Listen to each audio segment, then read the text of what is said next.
Federation के, उनका भी स्वागत करता हूं। भटेवरा साहब, अपने आप को अनम्यूट कीजिए आप।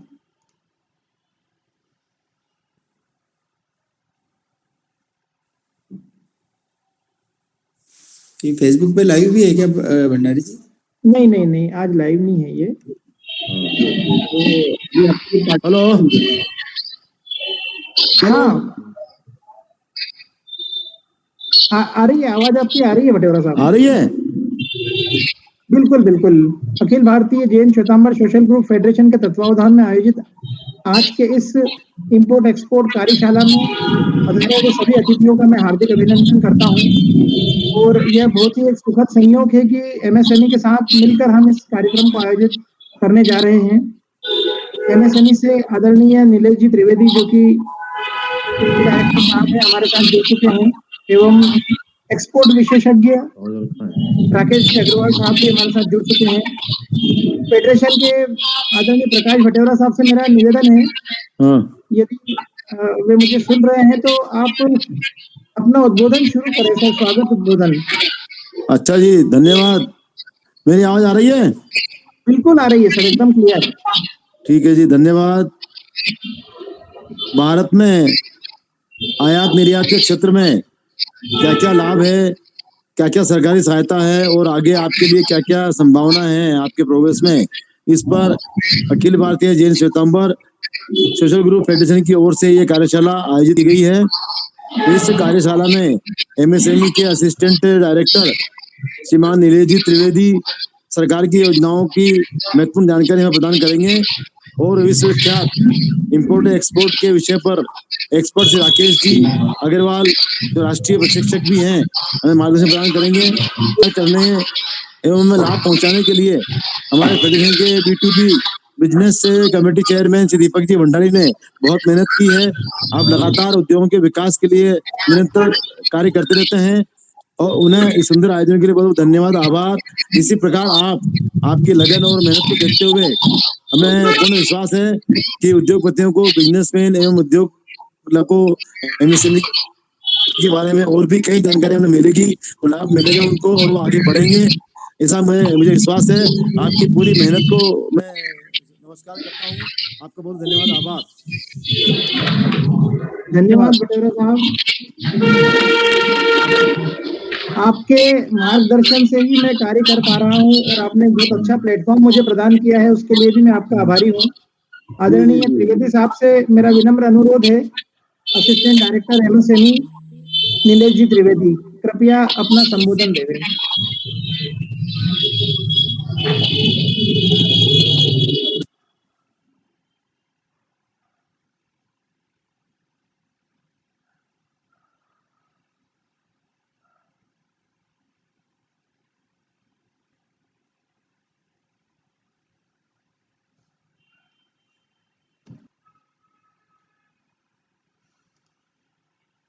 नीलेश जी त्रिवेदी, आपको मेरी आवाज आ रही है? हाँ, आ रही है। हाँ सर, आप अपना संबोधन शुरू करें सर। ठीक है, धन्यवाद। सबसे पहले भंडारी जी, हम लोग एक्सपोर्ट इंपोर्ट की यदि बातें कर रहे हैं तो हमारा जो समाज है आपका जैन श्वेतांबर समाज, और हम सब लोगों को एजेंसीज को इंटीग्रेट होना बहुत जरूरी है। नंबर 1 कि हम लोग अब लेक्चर और सेमिनार वर्कशॉप के आगे अब डायरेक्ट लोगों के एक्सपोर्ट कराएं, डायरेक्ट लोगों के रजिस्ट्रेशंस 8 से 10 रजिस्ट्रेशन जो एक्सपोर्ट में लगते हैं मैंडेटरी, उसके बाद ही वो उनको गवर्नमेंट के बेनिफिट्स मिलते हैं। तो अब हम ये अगले, या हमारा सिर्फ प्रारंभ है के बाद अब अगला स्टेप है कि हमें वापस इन्हीं लोगों को साथ लेकर हमें सबके रजिस्ट्रेशंस करवाने हैं। एक्सपोर्ट्स के रिलेटेड 8 से 10 रजिस्ट्रेशंस होते हैं। फिर government of India, ministry of MSME, आपका जैन श्वेतांबर जो सोशल ग्रुप है, ये ग्रुप यदि ऑल इंडिया बेस्ड है तो हर 535 इंटरनेशनल ट्रेड फेयर्स हैं। तो एक्सपोर्ट में नॉलेज आपको, मार्केटिंग एग्जीबिशन स्कीम जो है जिसमें आप एग्जीबिशंस में जाएंगे और आपको नॉलेज मिलेगी, तो उसका बेनिफिट लीजिए। और बीइंग इंडस्ट्री एसोसिएशन आप एलिजिबल हैं कि आप आपके मेंबर्स को स्पॉन्सर करें और गवर्नमेंट को ऑनलाइन सबमिशन करें। आपका सिलेक्शन होगा तो 2.5 लाख रुपया पर एंटरप्रेन्योर को रीइंबर्समेंट मिलता है। ठीक है, तो ये अब आपके ग्रुप को स्ट्रेंथन करना है। फिर आप यदि मैन्युफैक्चरर एक्सपोर्टर है तो आपको 5% का ब्याज में छूट मिलता है बैंक से। ट्रेडर हैं एज ए मर्चेंट एक्सपोर्टर हैं तो 3% का इंटरेस्ट में छूट मिलता है। फिर आप एक क्लस्टर बेस्ड एमएसएमईज का भी निर्माण कर सकते हैं, जिसमें आपको गवर्नमेंट ऑफ इंडिया का 20 करोड़ का क्लस्टर का स्कीम है, और 20 करोड़ में यदि आप सभी माइक्रो या वुमन है या SC/ST हैं या ग्रामीण क्षेत्र की इकाइयां हैं तो 90% का ग्रांट, इसका अर्थ है कि 20 करोड़ रुपए से 90% का ग्रांट यानी 18 करोड़ तक का रिइंबर्समेंट ग्रांट का प्रोविजन गवर्नमेंट ऑफ इंडिया का है। तो एक्सपोर्ट्स जो है, हम भारत जो है हमारा टोटल कंट्रीब्यूशन ग्लोबल ट्रेड में 2% है और हमें इसको 27% करना है। अभी रिसेंटली हमारे जो पर कैपिटा इनकम है वो $1000 से लगातार ज्यादा रही है लास्ट 3 इयर्स में।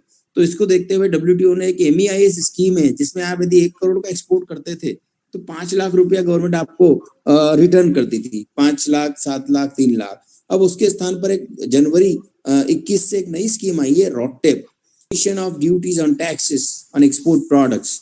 तो ये जो है पहले 40,000 करोड़ रुपया गवर्नमेंट देती थी, अब 50,000 करोड़ दे रही है। तो हमें इस स्कीम का फायदा लेना है। फिर स्टेट गवर्नमेंट की भी अपनी अपनी स्कीम्स होती है जिसके माध्यम से आपको एक्सपोर्ट में सहायता मिलती है। फिर आपके प्रोडक्ट स्पेसिफिक जो रहते हैं काउंसिल्स, जैसे यदि एग्रो बेस्ड प्रोडक्ट है तो अपीडा, यदि आपका स्पाइसेस है तो स्पाइस बोर्ड, यदि आपका इंजीनियरिंग प्रोडक्ट है तो इंजीनियरिंग एक्सपोर्ट प्रमोशन काउंसिल, यदि आपका मल्टी प्रोडक्ट है तो आप FIO, federation of Indian export organisation. तो इन सब का रजिस्ट्रेशन का मेंबरशिप सर्टिफिकेट उस रिस्पेक्टिव मैन्युफैक्चरर्स को लेना चाहिए गवर्नमेंट के बेनिफिट्स के लिए। गवर्नमेंट के जो बेनिफिट्स है, ministry of commerce and industry, department of commerce के बेनिफिट्स हैं, जिसमें RoDTEP स्कीम है, export promotion capital goods scheme है EPCG, जिसमें आप मशीन यदि खरीदते हैं तो जो भी ड्यूटी सेव करते हैं वो ड्यूटी का 6 टाइम्स आपको एक्सपोर्ट करना रहता है। यदि आपने कस्टम ड्यूटी 10 लाख रुपया सेव की और आपने 60 लाख का एक्सपोर्ट किया तो आपको वो ड्यूटी जो है सेव का बेनिफिट मिल जाएगा EPCG स्कीम में। फिर आप एडवांस ऑथराइजेशन या एडवांस लाइसेंस, जिसमें आप रॉ मटेरियल यदि इंपोर्ट कराते हैं तो रॉ मटेरियल जो है उस पर भी जितनी भी ड्यूटी है उसका वेवर हो जाएगा यदि आपने उसका एक्सपोर्ट में यूज किया। तो ये एडवांस ऑथराइजेशन है। ड्रॉबैक क्लेम्स है कि वो प्रोडक्ट आप एक्सपोर्ट करते हो तो उस पर drawback claims government of India के रेट्स हैं 2%, 3%, 5%, जो कि अपनी फॉरेन ट्रेड पॉलिसी है उसमें मेंशन है। जहां तक MSME का बात है तो MSME इसका जो कंट्रीब्यूशन है एक्सपोर्ट्स में 48% है, और उसमें भी हम रजिस्टर्ड MSME की संख्या बहुत कम है, क्योंकि MSME घबराते हैं कि कैसे एक्सपोर्ट करेंगे, हमारा लॉजिस्टिक कैसे करेंगे, हमारा इंश्योरेंस कैसे होगा, पेमेंट कैसे मिलेगा। तो यदि आप एक्सपोर्ट करते हैं तो आपने अपना एक ECGC एक ऑर्गेनाइजेशन है, एक्सपोर्ट क्रेडिट गारंटी कॉर्पोरेशन, उसके माध्यम से यदि आप इंश्योरेंस करेंगे तो वो इंश्योरेंस से आपको पेमेंट रिस्क कवर रहेगा। तो आपका, और साथ में वो खुद भी बायर्स का जेन्युइननेस को चेक करके ही आपका इंश्योरेंस करते हैं।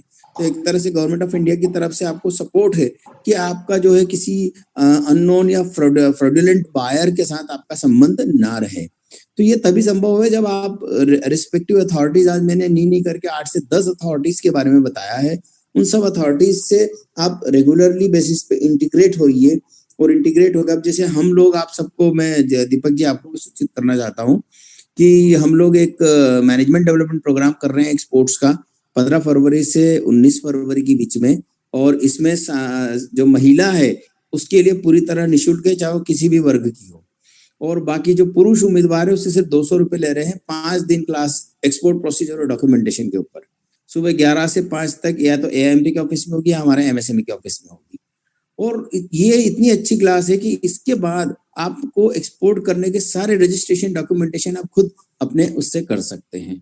और उसमें हमने सारी अथॉरिटीज को, चाहे DGFT जो कि प्रिंसिपल अथॉरिटी है, फिर federation of Indian export organisation, फिर ECGC, और ये सारी अथॉरिटीज को हम इन्वॉल्व करेंगे, बैंक्स को इन्वॉल्व करेंगे कि किस प्रकार से आप हमारे MSMEs को सपोर्ट करेंगे। और जहां तक MSMEs का बात है तो MSME का जुलाई 20 में नया डेफिनेशन आ चुका है, जिसमें 1 करोड़, 10 करोड़ और 50 करोड़ का मशीन, या 5 करोड़, 50 करोड़ और 250 करोड़ का टर्नओवर वाला MSME कहलाता है। और गवर्नमेंट के जो बेनिफिट्स है वो मैक्सिमम बेनिफिट्स जो है माइक्रो और स्मॉल यूनिट्स को है। तो आप इस MSME में जो एग्जिस्टिंग एंटरप्रेन्योर हैं उन्हें उद्यम रजिस्ट्रेशन में माइग्रेशन होना है, और जो न्यू है वो उद्यम रजिस्ट्रेशन ले। उद्यम रजिस्ट्रेशन फ्री ऑफ कॉस्ट है, आपने फ्री में अपने आप को रजिस्टर्ड करना है।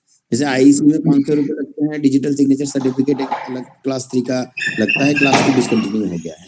तो अब आप लोग इस तरह से अपने समाज का भी कैपेसिटी बिल्डिंग कीजिए। आपके जो व्यापारी हैं उन्हें भी कई स्कीम्स मालूम नहीं रहती है, तो अब हम लोग है ना ऐसे वेबिनार तो करें, लेकिन साथ में शॉर्ट जैसे 5-10 एंटरप्रेन्योर इकट्ठे डिस्कशन किए चीजों पर जो आज हमने बताई है, और फिर वो रिस्पेक्टिव ऑफिसेस में जाके अपना कैपेसिटी बिल्डिंग करके अपना गवर्नमेंट का बेनिफिट के साथ एक्सपोर्ट्स प्रारंभ करें।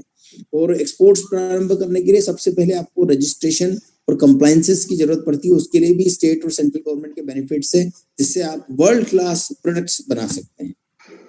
तो स्कीम्स बहुत सारी है, बस इंटीग्रेट होना है और लोगों को अवेयर करना है, जो दीपक जी आप कर रहे हैं, और लोगों को सभी को एक तरह से जोड़ रहे हैं कि ये एजेंसी को भी बुला लिया आपने, एक्सपोर्ट ट्रेनर को भी बुला लिया, लेकिन अब जो है आगे एंटरप्रेन्योर को आना है। ये एंटरप्रेन्योर जितने पॉजिटिवली डायनामिक तरीके से आएंगे, प्रोएक्टिव मतलब पॉजिटिव अप्रोच के साथ आएंगे, तो इन्हें ऑटोमेटिक इसका बेनिफिट मिलेगा। देखो हम लोग सिर्फ राह दिखा सकते हैं, काम तो उनको ही करना होगा। तो मैं समझता हूं कि मैंने एक्सपोर्ट से रिलेटेड और एमएसएमई से रिलेटेड, डीजीएफटी से रिलेटेड कई इन्फॉर्मेशन दी, हमारा ट्रेनिंग प्रोग्राम के बारे में बताया है। हम अवेयरनेस प्रोग्राम भी रेगुलरली पे करते हैं। वेबिनार भी मैं 60-70 वेबिनार कर चुका हूं एक्सपोर्ट्स और एमएसएमई सब्जेक्ट पे। तो मैं आशा करता हूं कि आपके लोग लाभान्वित होंगे और भारत सरकार और राज्य शासन की स्कीम्स का मैक्सिमम बेनिफिट लेंगे। धन्यवाद त्रिवेदी साहब, हम बहुत भाग्यशाली हैं कि आपके जैसे अधिकारी इंदौर और मध्य प्रदेश में मौजूद हैं, और अभी आपको सुपरस्टार अवार्ड भी दिया गया था एआईएमपी की ओर से। और मैं तो खैर आपको शुरू से ही सुपरस्टार समझता हूं, जितने सालों से मैं आपको जानता हूं। कितना आपका सहयोग रहा है इंडस्ट्री के लिए पूरे मध्य प्रदेश की, वह सर्वविदित है, उसके लिए मुझे कुछ कहने की आवश्यकता नहीं है। और हम यही आशा करेंगे कि भविष्य में भी आपका सहयोग और सपोर्ट हमें इसी प्रकार मिलता रहे। और मैं भी अपनी ओर से भी यही आपको आशान्वित या आपको एक एश्योरेंस देना चाहता हूं कि एमएसएमई के लिए जो मेरे प्रयत्न है वो भविष्य में भी इसी प्रकार चलते रहेंगे, और ज्यादा से ज्यादा मैं एमएसएमई की सेवा करूं। मैंने एमएसएमई को अपना जीवन समर्पित किया है, ऐसा मैं सभी से बोलता हूं, और उसी को मुझे सार्थक करना है। यदि आपका सहयोग इसी प्रकार मिलता रहा तो वह अवश्य सार्थक होगा। और हमारी जो वेबसाइट है जीएफआईडी इंडिया की, उस पर हमने ऑनलाइन फ्री रजिस्ट्रेशन आपका एमएसएमई का डाला हुआ है। हम हर महीने करीब 70-80 रजिस्ट्रेशन अभी पिछले महीने भी हुए थे, और हमारा ये है कि 100 रजिस्ट्रेशन हम हर महीने वेबसाइट के थ्रू करवाएं। तो आशा करते हैं भविष्य में 100 से भी ज्यादा रजिस्ट्रेशन होंगे, और यदि कोई भी करना चाहे तो ये फ्री ऑफ कॉस्ट है, जैसा कि त्रिवेदी साहब ने बताया।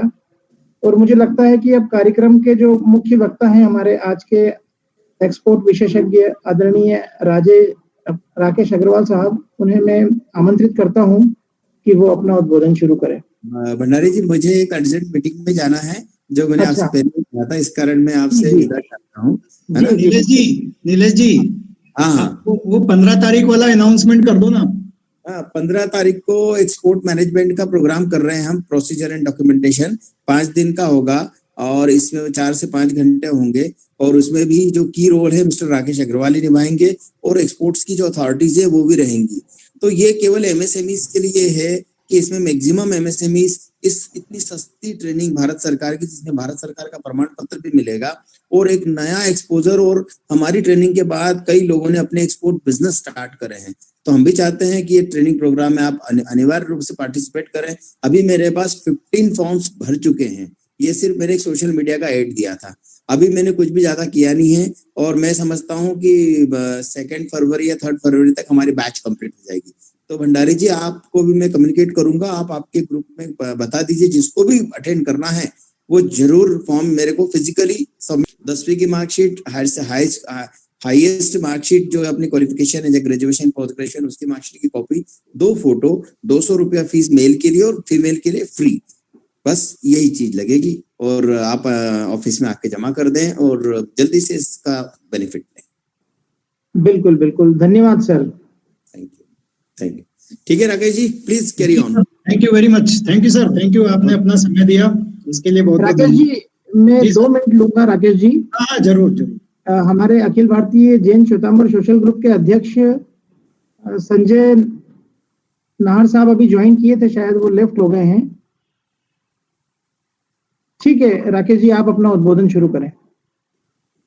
जी, एक सेकंड बस। मैं दीपक जी, चूंकि ये लाइव हमारे जो पीछे बोर्ड आप देख रहे हैं, ये हमारी चैनल है एनआईबी इंडिया, और हाँ ये जी, प्रोग्राम हाँ। पे लाइव चल रहा है यूट्यूब पे, और उस पे काफी लोग देख रहे हैं। अच्छा अच्छा अच्छा। कि हमारे 15 लाख व्यूज हैं ऑलरेडी पहले से हमारी चैनल पे, और 15,000 से ज्यादा सब्सक्राइबर हैं। तो बहुत अच्छा सारे लोगों ने इसको यूट्यूब पे लाइव भी देख रहे हैं, जो देश भर में आज ये प्रोग्राम प्रसारित हो रहा है। तो हाँ मैं बस उसका एक दो जगह लिंक ही भेज रहा था, और कुछ लोगों की डिमांड आई अच्छा। थी। हमारे तो अध्यक्ष महोदय फिर से ज्वाइन किए हैं अभी, संजय नाहर साहब, उनका हम उद्बोधन सुन लें। और अजय कुमार बोथरा साहब भी ज्वाइन किए, उनका भी अभिनंदन करता हूं मैं। संजय भैया, अगर आप आवाज सुन रहे हैं मेरी, आदरणीय संजय नाहर साहब से मेरा निवेदन है।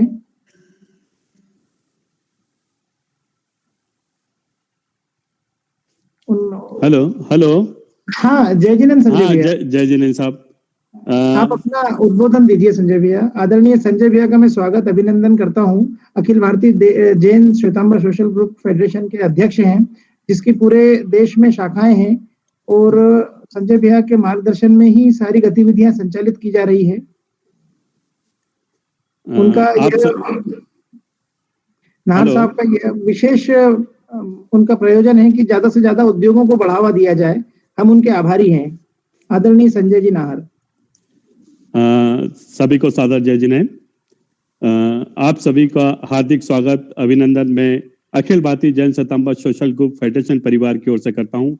आप सभी अतिथियों का हार्दिक स्वागत अभिनंदन, और जितने भी इस प्रोग्राम को सुन रहे हैं उन सब का भी हार्दिक स्वागत करता हूं।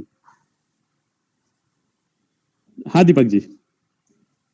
बहुत बहुत धन्यवाद संजय भैया।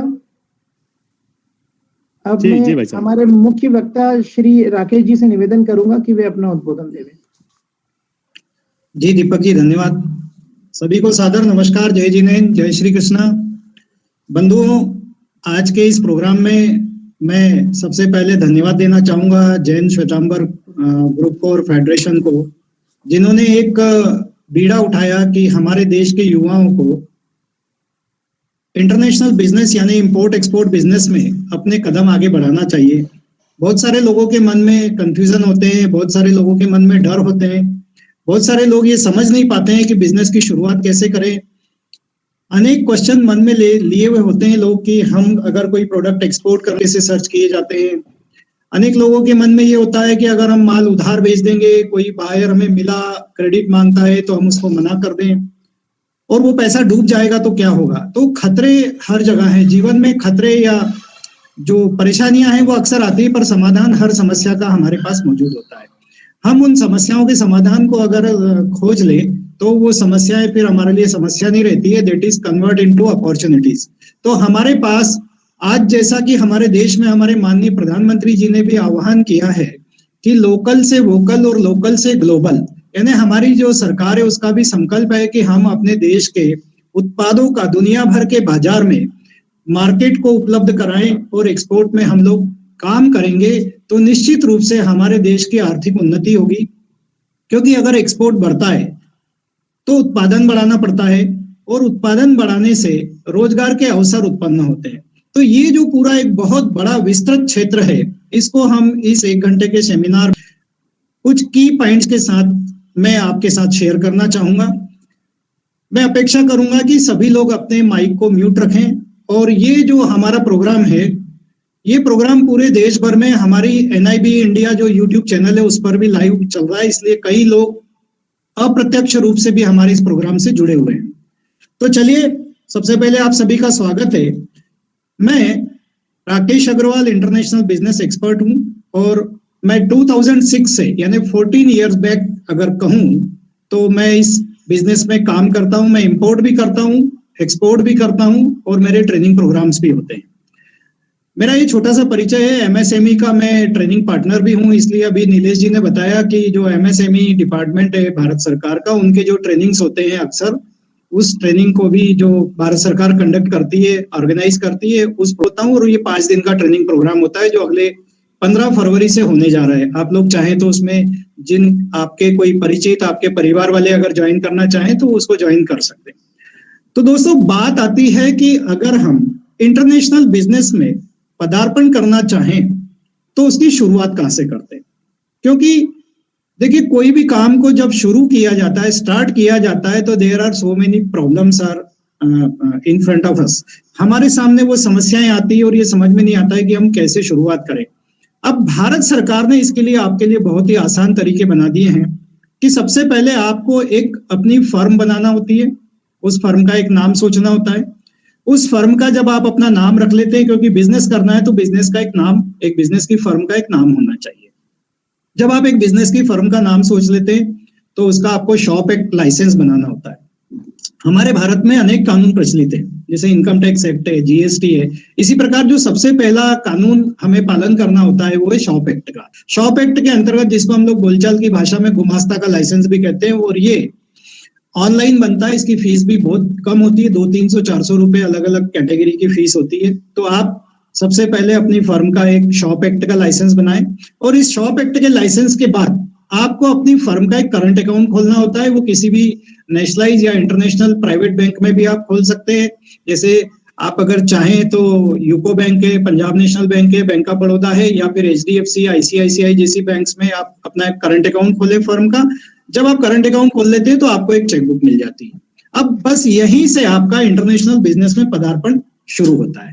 तो जब आपको चेकबुक मिल जाती है तो भारत सरकार ने सुविधा दी है कि DGFT, director general of foreign trade, जो कि जैसे रिजर्व बैंक कंट्रोल करती है बैंकिंग सेक्टर को, इसी प्रकार इंटरनेशनल बिजनेस को कंट्रोल या मॉनिटर करता है डीजीएफटी डिपार्टमेंट। तो ये जो director general of foreign trade का जो डिपार्टमेंट है, यहां से आपको एक आईईसी, इंपोर्ट एक्सपोर्ट कोड, जिसे हम बोलचाल की भाषा में आईसी कहते हैं, वो मिलता है। इसकी वेबसाइट है www.dgft.gov.in। ये dgft.gov.in पर भारत सरकार ने ऑनलाइन आपको आईसी प्रोवाइड करने की फैसिलिटी अवेलेबल करा रखी है।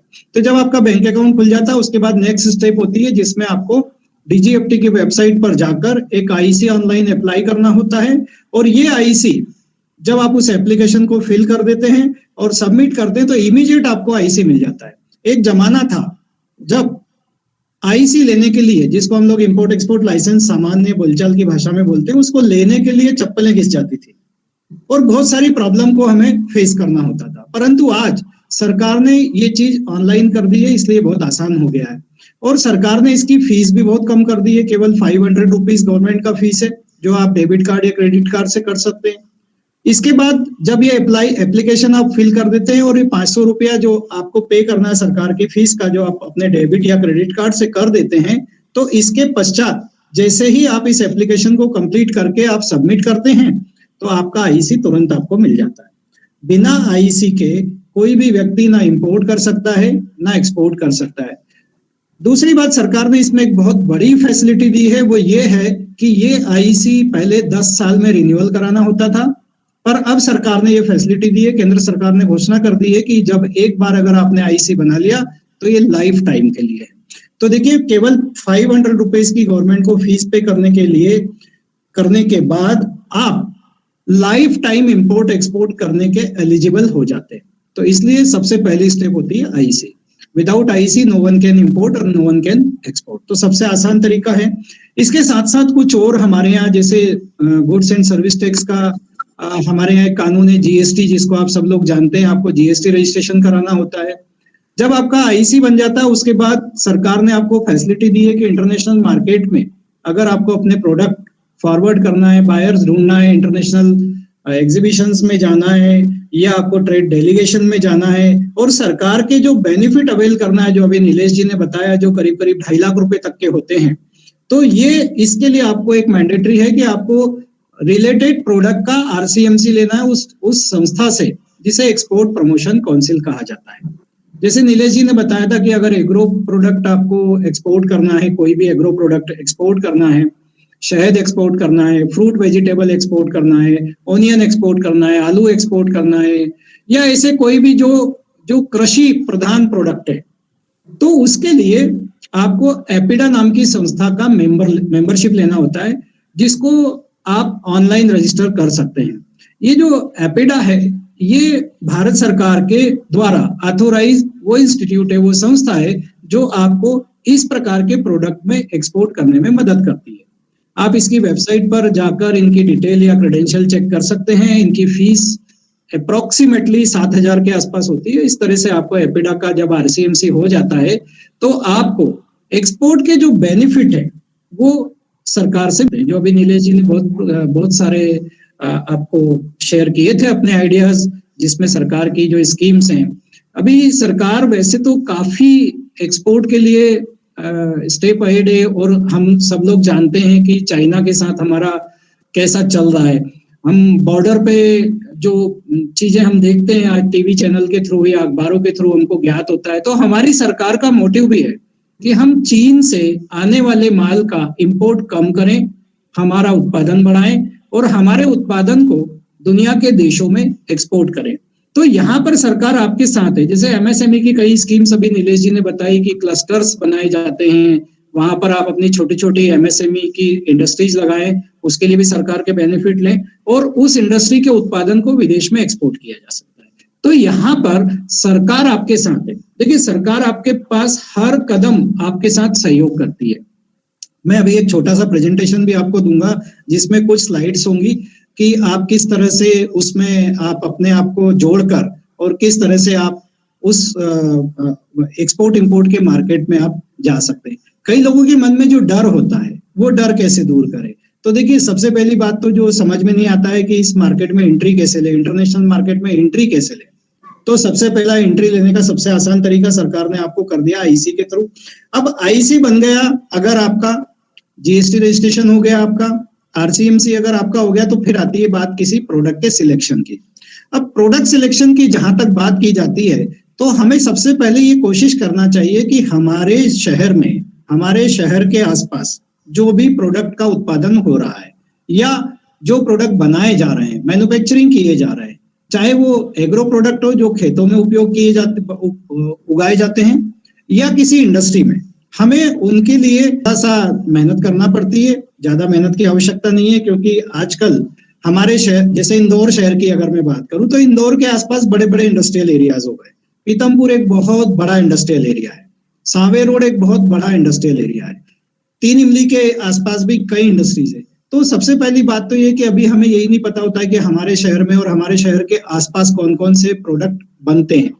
तो सबसे पहले उनको सर्च कर कीजिए, प्रोडक्ट को लिस्टिंग कीजिए, और वो प्रोडक्ट जो आप बिजनेस करना चाहते हैं, सबसे पहले आपको खुद को उस प्रोडक्ट से, उस प्रोडक्ट के मैन्युफैक्चरर से फैमिलियर होना चाहिए। यानी आपको थोड़ा सा ये काम करना पड़ेगा कि आप जब प्रोडक्ट सिलेक्शन करने जाएं तो पहले आप उन इंडस्ट्रीज को विजिट कीजिए। अगर आप अपने घर से निकलकर 20-25 किलोमीटर ईस्ट में या 20-25 किलोमीटर वेस्ट में या 20-25 किलोमीटर नॉर्थ में और 20-25 किलोमीटर साउथ में जाना प्रारंभ कर देंगे तो ये जो 25 किलोमीटर का रेडियस है, इसमें आपको अनेक इंडस्ट्रीज मिलेंगी। दीपक जी के पास भी बहुत सारी इंडस्ट्रीज की लिस्ट होगी। हमारे पास औद्योगिक संगठन होते हैं, देश भर में अलग अलग औद्योगिक संगठन होते हैं। जैसे इंदौर का एक बड़े औद्योगिक संगठन की बात करूं, AIMP, तो उनके पास ऐसी अनेक इंडस्ट्रीज रजिस्टर होती है। आप उनसे भी लिस्ट ले सकते हैं कि हमारे शहर में कौन कौन से प्रोडक्ट का उत्पादन हो रहा है। तो दो तरीके हो सकते हैं, या तो आप अपना इंडस्ट्री का प्रोडक्ट एक्सपोर्ट करें, या दूसरा तरीका हो सकता है कि दूसरे मैन्युफैक्चरर को उसके प्रोडक्ट के एक्सपोर्ट में हेल्प कर सकते हैं। तो यहाँ पर जब एक्सपोर्टर की क्वालिटी आती है, तो एक्सपोर्टर क्या होता है, दो प्रकार के होते हैं। एक एक्सपोर्टर होता है जो मर्चेंट एक्सपोर्टर होता है। अब मर्चेंट एक्सपोर्टर का जो मैंने आपको तरीका बताया कि आपके आसपास, आपके शहर के आसपास, आपके प्रदेश में या आपके देश में जो इंडस्ट्रीज माल बना रही है, अगर आप उनके माल को एक्सपोर्ट करना चाहते हैं तो उनके माल को एक्सपोर्ट करने के लिए आपको आईसी जो लेना है वो मर्चेंट एक्सपोर्टर का लेना है। यानी मर्चेंट एक्सपोर्टर वो होता है जो कोई भी प्रोडक्ट, डिफरेंट प्रोडक्ट, अलग अलग प्रोडक्ट को एक्सपोर्ट कर सकता है। दूसरा होता है मैन्युफैक्चरर एक्सपोर्टर। ये जो मैन्युफैक्चरर एक्सपोर्टर होता है, ये अपने खुद के माल को बनाकर, अपनी इंडस्ट्री के माल को दुनिया के देशों में एक्सपोर्ट करता है। तो मर्चेंट एक्सपोर्टर के लिए तो अनलिमिटेड अपॉर्चुनिटीज हैं कि मल्टीपल प्रोडक्ट, एक नहीं, दो नहीं, 25 नहीं, 50 नहीं, 100 नहीं। जैसे मैं अपनी बात करूं, फॉर एग्जाम्पल मैं खुद की बात करूं, हमारी कंपनी विल्सन एंटरप्राइजेस, हम लोग उसमें अलग अलग प्रोडक्ट का ट्रेड करते हैं। हम कुछ चाइना से इंपोर्ट करते हैं, कुछ इंदौर से और इंदौर के आसपास के प्रोडक्ट को भी एक्सपोर्ट करते हैं। मैं दोनों के कुछ प्रोडक्ट के नाम लूंगा तो आपको मर्चेंट एक्सपोर्टर का पिक्चर ज्यादा क्लियर हो जाएगा। जैसे हमने पिछले कई सालों में चाइना से बहुत सारी एग्रीकल्चर मशीनरीज का इंपोर्ट किया। जैसे आपको मैं बताऊं कि स्प्रेयर्स होते हैं, क्रॉप कटिंग मशीन होती है, ब्रश कटर हमने काफी इंपोर्ट किए। इसके बाद एक और प्रोडक्ट अगर मैं बताऊं तो हम सबके घरों में आरओ वाटर फिल्टर लगे होते हैं। उस आरओ वाटर फिल्टर के अंदर हमारे किचन में जो लगा उसकी जो मेम्ब्रेन होती है, मेम्ब्रेन इंपोर्ट की है हमने। इसके अलावा आप जब बैंक्स में जाते हैं, आपने देखा होगा कि कैशियर के पास करेंसी काउंटिंग मशीन्स होती है। आज बैंक की बात तो छोड़िए, जो होलसेल बाजार है, जो बड़े व्यापारी है, सराफा व्यापारी है, कपड़े के व्यापारी है, गल्ला व्यापारी है, जो बड़े व्यापारी है जिनके पास कैश फ्लो थोड़ा ज्यादा होता है, उनको भी करेंसी काउंटिंग करने के लिए अपनी खुद की मशीनें खरीदनी होती है। हमने करेंसी काउंटिंग मशीन भी काफी इंपोर्ट करी। ये तो बात हुई उन प्रोडक्ट की जो हमने कई अलग अलग प्रोडक्ट इंपोर्ट करे। पर मैं अगर आपको मर्चेंट एक्सपोर्टर की बात करूं तो हमने यहाँ से इंदौर से ही सूटकेस एक्सपोर्ट करे, ट्रॉली बैग। जो आप कभी एयर ट्रेवल जो लोग करते हैं उनको पता है कि छोटे 20 से लगाकर 24 इंची तक के जो हम वो पहिए वाले छोटे छोटे जो कैरी बैग हम लोग ले जाते हैं, वो भी हमने कुवैत एक्सपोर्ट करे।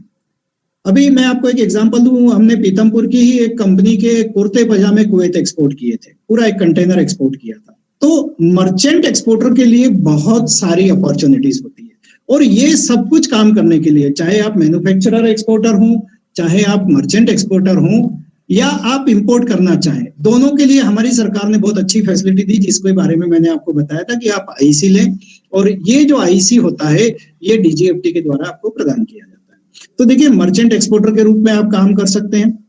अब सवाल ये उठता है कि हम एक्सपोर्ट करते वक्त किन बातों का ध्यान रखें।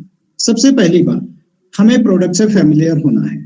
हम जिस प्रोडक्ट का एक्सपोर्ट करना चाहते हैं तो हमें 5 प्रमुख बातों पे ध्यान देना चाहिए। पहली बात, जब भी आप कोई बिजनेस करना चाहते हैं तो आपके पास कोई ना कोई प्रोडक्ट होना चाहिए। तो आप प्रोडक्ट सिलेक्शन कीजिए। प्रोडक्ट कोई भी हो सकता है, केमिकल भी हो सकता है, इलेक्ट्रॉनिक्स भी हो सकता है, टेक्सटाइल भी हो सकता है, गारमेंट भी हो सकता है, हाउस होल्ड भी हो सकता है। मैं आपको एक और बात बताऊं कि हमारे जो ट्रेनिंग प्रोग्राम्स होते हैं, उन ट्रेनिंग प्रोग्राम्स में बहुत सारे स्टूडेंट, देश भर के स्टूडेंट एक्सपोर्ट करने लगे हैं। इंदौर के ही कई एग्जाम्पल हैं और इंदौर के अलावा अहमदाबाद, मुंबई, दिल्ली, सूरत, राजकोट या भुज जैसे शहर के, देश के अनेक शहर, जो लोग हमारी ट्रेनिंग लेने के बाद एक्सपोर्ट भी करने लगे। तो एक्सपोर्ट कोई बहुत मुश्किल काम नहीं है, ये कोई रॉकेट साइंस नहीं है। जब आप करने लगेंगे तो आपको ज्यादा आसान लगेगा, बल्कि शायद ये जब आप करने लगेंगे तो डोमेस्टिक बिजनेस से भी ज्यादा आसान लगेगा। तो ऐसे कई है। मेरे पास एक हरदा जिले के एक गांव का स्टूडेंट आया था, रितेश पटेल। मैं उसका उल्लेख इसलिए करना चाहूंगा कि वो लड़का केवल 12वीं पास है। जब आप कोई जॉब ढूंढते हैं, जब आप कोई नौकरी ढूंढने जाते हैं तो आप डिग्री की जरूरत होती है, पर बिजनेस के लिए डिग्री की जरूरत नहीं है। बिजनेस के लिए नॉलेज की जरूरत होना चाहिए। आपके पास अगर नॉलेज पर्याप्त है तो आपको बिना डिग्री के भी आप बड़े से बड़ा एक्सपोर्ट का बिजनेस और इंपोर्ट का बिजनेस कर सकते हैं। तो ऐसे अनेक उदाहरण है। मुंबई का एक लड़का है अनिल शुक्ला, जो एक फार्मा कंपनी में मार्केटिंग का काम करता था और वो नींबू एक्सपोर्ट करता। आप कल्पना करो, नींबू जो आपके यहाँ इतने आसान है, पूरे देश में अवेलेबल है, नींबू जैसी चीज एक्सपोर्ट करता था। मैंने बताया हमने गारमेंट एक्सपोर्ट किए, सूटकेस एक्सपोर्ट किए। तो आप कल्पना कीजिए कि 1, 2, 10, 20, 50 नहीं, हजारों लाखों प्रोडक्ट हमारे देश में बनते हैं जो दुनिया के देशों में एक्सपोर्ट किए जाते हैं। मैं आपको एक ऐसे प्रोडक्ट का डिस्कस करना चाहूंगा यहाँ पर कि कई लोगों के मन में होता होगा कि जो 5 महत्वपूर्ण बात है, उसमें सबसे पहली बात जो प्रोडक्ट की आई है। मैं आपको एक ऐसा प्रोडक्ट बताना चाहूंगा कि ये एक ऐसा प्रोडक्ट है जो भारत में बेहिसाब बिल्कुल सस्ता है। और अगर आप उसकी कल्पना करें कि उसकी अमेरिका में क्या प्राइस होगी, तो आप अभी अपने एंड्रॉइड फोन पे उसकी प्राइस को चेक कर सकते हैं। मेरा एक प्रोग्राम हुआ था भुज में। अपनी इसलिए बात बीच बीच में ला रहा हूं कि आपको वो इंस्पिरेशन हो कि क्या क्या प्रोडक्ट एक्सपोर्ट किए जा सकते हैं और किस प्रकार से लोग इसमें जुड़ जाते हैं, क्योंकि कई लोगों को ऐसा लगता है कि ये बहुत मुश्किल काम है। ये मुश्किल काम नहीं है। मैं आपको अपने एक स्टूडेंट की एक छोटी सी कहानी बताना चाहता हूँ कि भुज में मेरा 7 स्काई होटल में 3 दिन का ट्रेनिंग प्रोग्राम हुआ था। तो वहाँ एक बेहद शांत किस्म का लड़का आया था मोरबी से, और मोरबी में वो ग्राफिक डिजाइनिंग करता है। आप सभी जानते हैं कि मोरबी में टाइल्स इंडस्ट्रीज बहुत सारी हैं, और टाइल्स इंडस्ट्रीज के जो पैकिंग होते हैं, रेपर पैकिंग होते हैं, उसकी वो डिजाइनिंग करता था, जो उस पर प्रिंटिंग होती है। और वो किरीट भाई नाम था उसका। जब वो लड़का वहां ट्रेनिंग लेने आया और ट्रेनिंग लेके बिल्कुल चुपचाप शांति से चला गया, मुझे समझ में भी नहीं आया कि ये कुछ कर पाएगा कि नहीं कर पाएगा। पर उसने एक ऐसा प्रोडक्ट एक्सपोर्ट किया, ये प्रोडक्ट के नाम मैं आपको इसलिए ले रहा हूँ कि आपकी जानकारी में वो चीजें आ जाए।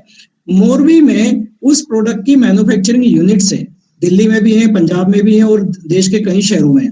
और वो प्रोडक्ट हमारी सबकी आंखों के सामने भारत की गलियों में, इंदौर की गलियों में, मध्य प्रदेश में धक्के खाता है, ठेले पे, हाट बाजार में धक्के खाता है, जिसकी कीमत मुश्किल से 5 या 10 रुपए होती है। और उस प्रोडक्ट की कीमत अगर आप अभी इसी वक्त Amazon.com पे देखेंगे, Amazon.com अमेरिका का है और वहां पर उसकी बहुतायत से सेल होती है, तो आप हैरान रह जाएंगे कि ये जो प्रोडक्ट भारत की गलियों में 5 और 10 रुपए में धक्के खाता है, जिसको हम लोग भी आमतौर पे नहीं खरीदते, बहुत कम लोग खरीदते, उसे अमेरिकन अगर $15 तक की कीमत में Amazon.com पे खरीदते हैं। अब आप कल्पना कीजिए कि जो चीज हमारे भारत में 5 रुपए में धक्के खा रही है, अमेरिका के मार्केट में अमेरिकन लोग उसको $10 से $15 में खरीद रहे हैं। और मैं उस प्रोडक्ट का आपको नाम बताना चाहता हूं, और वो बेहद सस्ता और आसान प्रोडक्ट है, जिसका नाम है टंग क्लीनर। ये जीबी साफ करने का, जिसको पंजाब में जीबी बोला जाता है, दिल्ली में जीबी बोला जाता है। आप समझ गए होंगे ना, ये जबान साफ करने की एक यू शेप की पत्ती होती है, कॉपर की भी होती है, स्टील की भी होती है, और आजकल तो प्लास्टिक में भी हो गए, कुछ अच्छे किस्म के प्लास्टिक में भी बनाई जाती है। आप कल्पना कीजिए, आप सबने उसको देखा है, अपने इंदौर शहर में भी देखा होगा। सिर्फ 5 रुपए की आइटम अमेरिका के बाजार में $10 से $15 में बिकती है। तो कई लोगों के मन में कल्पना है कि क्या बिक सकता है। आपकी नजरों के सामने जो प्रोडक्ट है, भारत चाय का बहुत बड़ा एक्सपोर्टर है, भारत ओनियन का बहुत बड़ा एक्सपोर्टर है, आलू का बहुत बड़ा एक्सपोर्टर है, जो हम रोज देखते हैं हमारी गलियों में ठेले में आलू प्याज, बड़ा एक्सपोर्टर है, गारमेंट का बहुत बड़ा एक्सपोर्टर है। और सबसे बड़ी बात, हमारे जो गुजरात, जो नजदीकी हमारा प्रदेश है गुजरात, जहां अहमदाबाद, राजकोट की बात की जाए, वहां बहुत सारी मशीनरीज हैं, तो अनेक प्रकार की मशीनों का बहुत बड़ा एक्सपोर्टर है, जिसको नीलेश जी ने बताया था कि इंजीनियरिंग एक्सपोर्ट प्रमोशन काउंसिल इसके लिए आपको मदद करती है, हेल्प करती है। अगर आप कोई मशीनें एक्सपोर्ट करना चाहते हो तो दुनिया के अनेक देशों में ये प्रोडक्ट एक्सपोर्ट किए जाते हैं। तो कहने का ये मतलब है कि प्रोडक्ट हमारे आसपास बहुत सारे हैं, प्रोडक्ट की कोई कमी नहीं है। सरकार आपकी पूरी मदद करने को तैयार है। सरकार आपको इंटरनेशनल मार्केट में ले जाने के लिए तैयार है। सरकार अपनी तरफ से पैसा खर्च कर रही है। सवाल सिर्फ इतना है कि अगर आप हिम्मत करके इस बिजनेस में आते हैं तो ये बिजनेस आपके लिए और देश के लिए बहुत बड़ा बेनिफिशियल हो सकता है। तो ये जो पहली बात मैंने प्रोडक्ट की 5 बातों में से दूसरी बात आती है प्रोडक्ट की क्वालिटी। हमारे देश में अनेक लोगों के मन में कंफ्यूजन है या मिसकंसेप्शन है, जिसको कहा जाए मिसकंसेप्शन, यानी एक मनगढ़ंत बातें हैं, या कि कोई बहुत बढ़िया क्वालिटी का प्रोडक्ट ही दुनिया के बाजार में जाता है। ऐसा नहीं है। देखिए, दुनिया के 240 देशों में, मेरे पास एक लिस्ट है जो भारत सरकार के द्वारा दी गई लिस्ट है, मेरी बनाई हुई लिस्ट नहीं है, कि दुनिया के 240 देशों में भारत से एक्सपोर्ट किया जाता है। अब 240 देशों की अगर बात करें तो बहुत सारे लोगों को तो यही नहीं पता है, 40 देश भी नहीं पता है, उनके नाम भी नहीं पता है। तो सबसे पहले हमको थोड़ा ये भी स्टडी करना चाहिए कि भारत सरकार ने जो लिस्ट 240 देशों की दी है जहां भारत से एक्सपोर्ट किया जाता है, वो 240 देश कौन कौन से हैं, और उन देशों की स्थिति, आर्थिक स्थिति, सामाजिक स्थिति, राजनीतिक स्थिति अलग अलग है। हर देश में अलग अलग क्वालिटी का प्रोडक्ट बिकता है।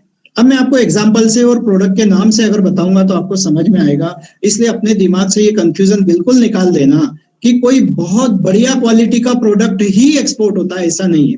हर देश के कंज्यूमर की पेइंग कैपेसिटी अलग अलग होती है। देखिए, हमारा देश बासमती राइस में नंबर 1 है, दुनिया में सबसे ज्यादा एक्सपोर्ट हमारे देश से बासमती राइस होता है। परंतु क्या केवल बासमती राइस होता है? नहीं, इसके 1% ब्रोकन सेला भी बहुत एक्सपोर्ट होता है, जो 20 रुपए किलो का चावल है। अब अगर दूसरे प्रोडक्ट का नाम लूं, जैसे ओनियन की बात है, अब ओनियन जैसा प्रोडक्ट जो भारत से लगातार कम से कम 100 देशों में एक्सपोर्ट किया जाता है।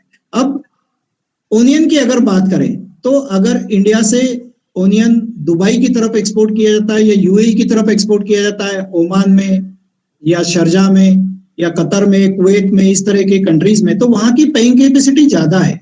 तो जो मैं सेकंड पॉइंट आपसे डिस्कस कर रहा हूं, इस एग्जांपल से आपको समझ में आएगा कि वहां पर जो ओनियन जाता है वो 60 mm प्लस का जाता है, यानी थोड़ा 50 mm, 55 mm या 60 mm प्लस का जाता है, क्योंकि उनकी पेइंग कैपेसिटी ज्यादा होती है।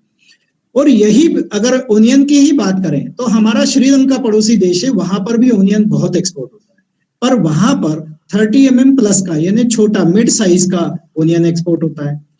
बांग्लादेश और नेपाल की बात करें तो 30 mm से छोटा ओनियन एक्सपोर्ट होता है। यानी अब आप ये समझें कि बड़ा अच्छा लाल सूखा ओनियन दुबई और इस तरफ जाता है यूएई में, वो महंगा होता है। और अगर श्रीलंका की बात करें तो वहां से छोटा प्याज जो सस्ता होता है थोड़ा, वो जाता है। और अगर बांग्लादेश की बात करें तो वो और गरीब देश है, तो वहां और छोटा प्याज जिसको वो लोग गुल्टा गुल्टी बोलते हैं। तो कहने का ये मतलब है, कई लोगों के मन में जो कंफ्यूजन है कि प्रोडक्ट का क्वालिटी ऐसा होना चाहिए जो सबसे ज्यादा अच्छा हो, ऐसा नहीं है। सबसे ज्यादा अच्छा, मिड क्वालिटी या लो क्वालिटी का अलग अलग देशों में अलग अलग डिमांड होती है। आपको पहले देश आइडेंटिफाई करना है, फिर वहां पर कस्टमर या इंपोर्टर आइडेंटिफाई करना है, उनसे डील करना है। इसलिए अपने दिमाग से कंफ्यूजन निकाल दें कि हमारा सर्वश्रेष्ठ बासमती राइस ही एक्सपोर्ट होगा। नहीं जी, 20 रुपए किलो का और 18 रुपए किलो का राइस भी हजारों टन एक्सपोर्ट होता है।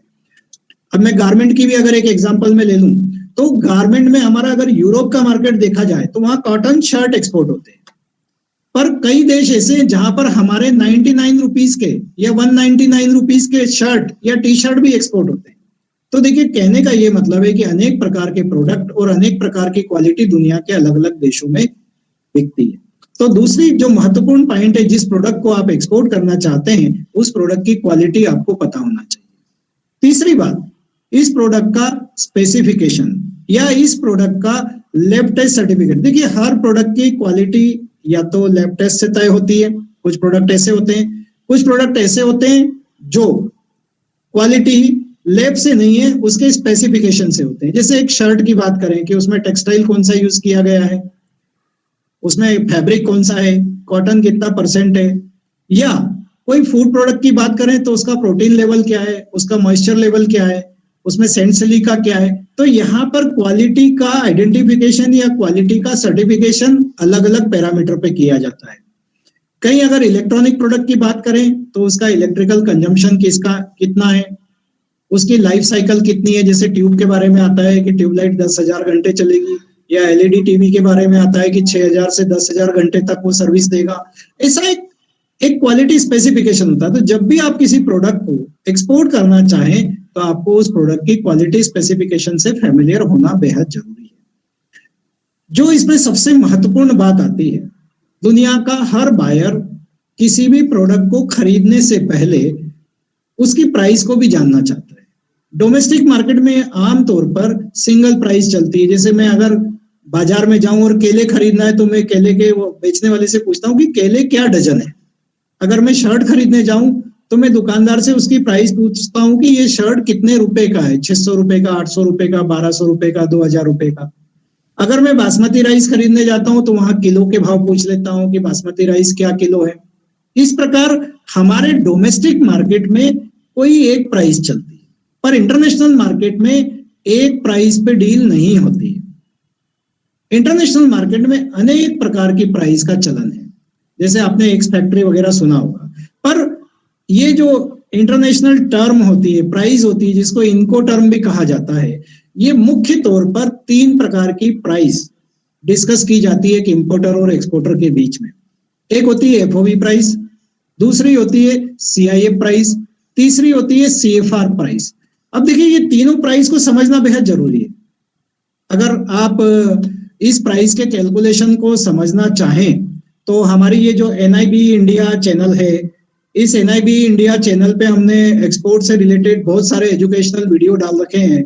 और अगर आप YouTube पर सर्च करेंगे export import training part number 9, तो हमारा जो 9 नंबर पार्ट है उसमें हमने प्राइस कैलकुलेशन को समझाया है कि किसी भी इंपोर्टर को या किसी भी एक्सपोर्टर को अगर एफओबी प्राइस समझना है, अगर सीआईए प्राइस समझना है या सीएफआर प्राइस समझना है, तो वहां पर यूट्यूब पे ये फ्री अवेलेबल है। हमने बकायदा उसको कैलकुलेट करके कि प्रोडक्ट की बेसिक कॉस्ट क्या होती है, प्रोडक्ट की पैकेजिंग कॉस्ट क्या होती है, प्रोडक्ट की ट्रांसपोर्टेशन कॉस्ट क्या होती है, शिपिंग लॉजिस्टिक कॉस्ट क्या होती है, इंश्योरेंस कॉस्ट क्या होती है, आपका उसमें प्रॉफिट ऐड किया है, और इस प्रकार के डिफरेंट एक्सपेंसेस और प्रॉफिट को जोड़कर हमने आपको एक प्राइस कैलकुलेशन का पूरा एक बेसिक फार्मूला सिखाया है।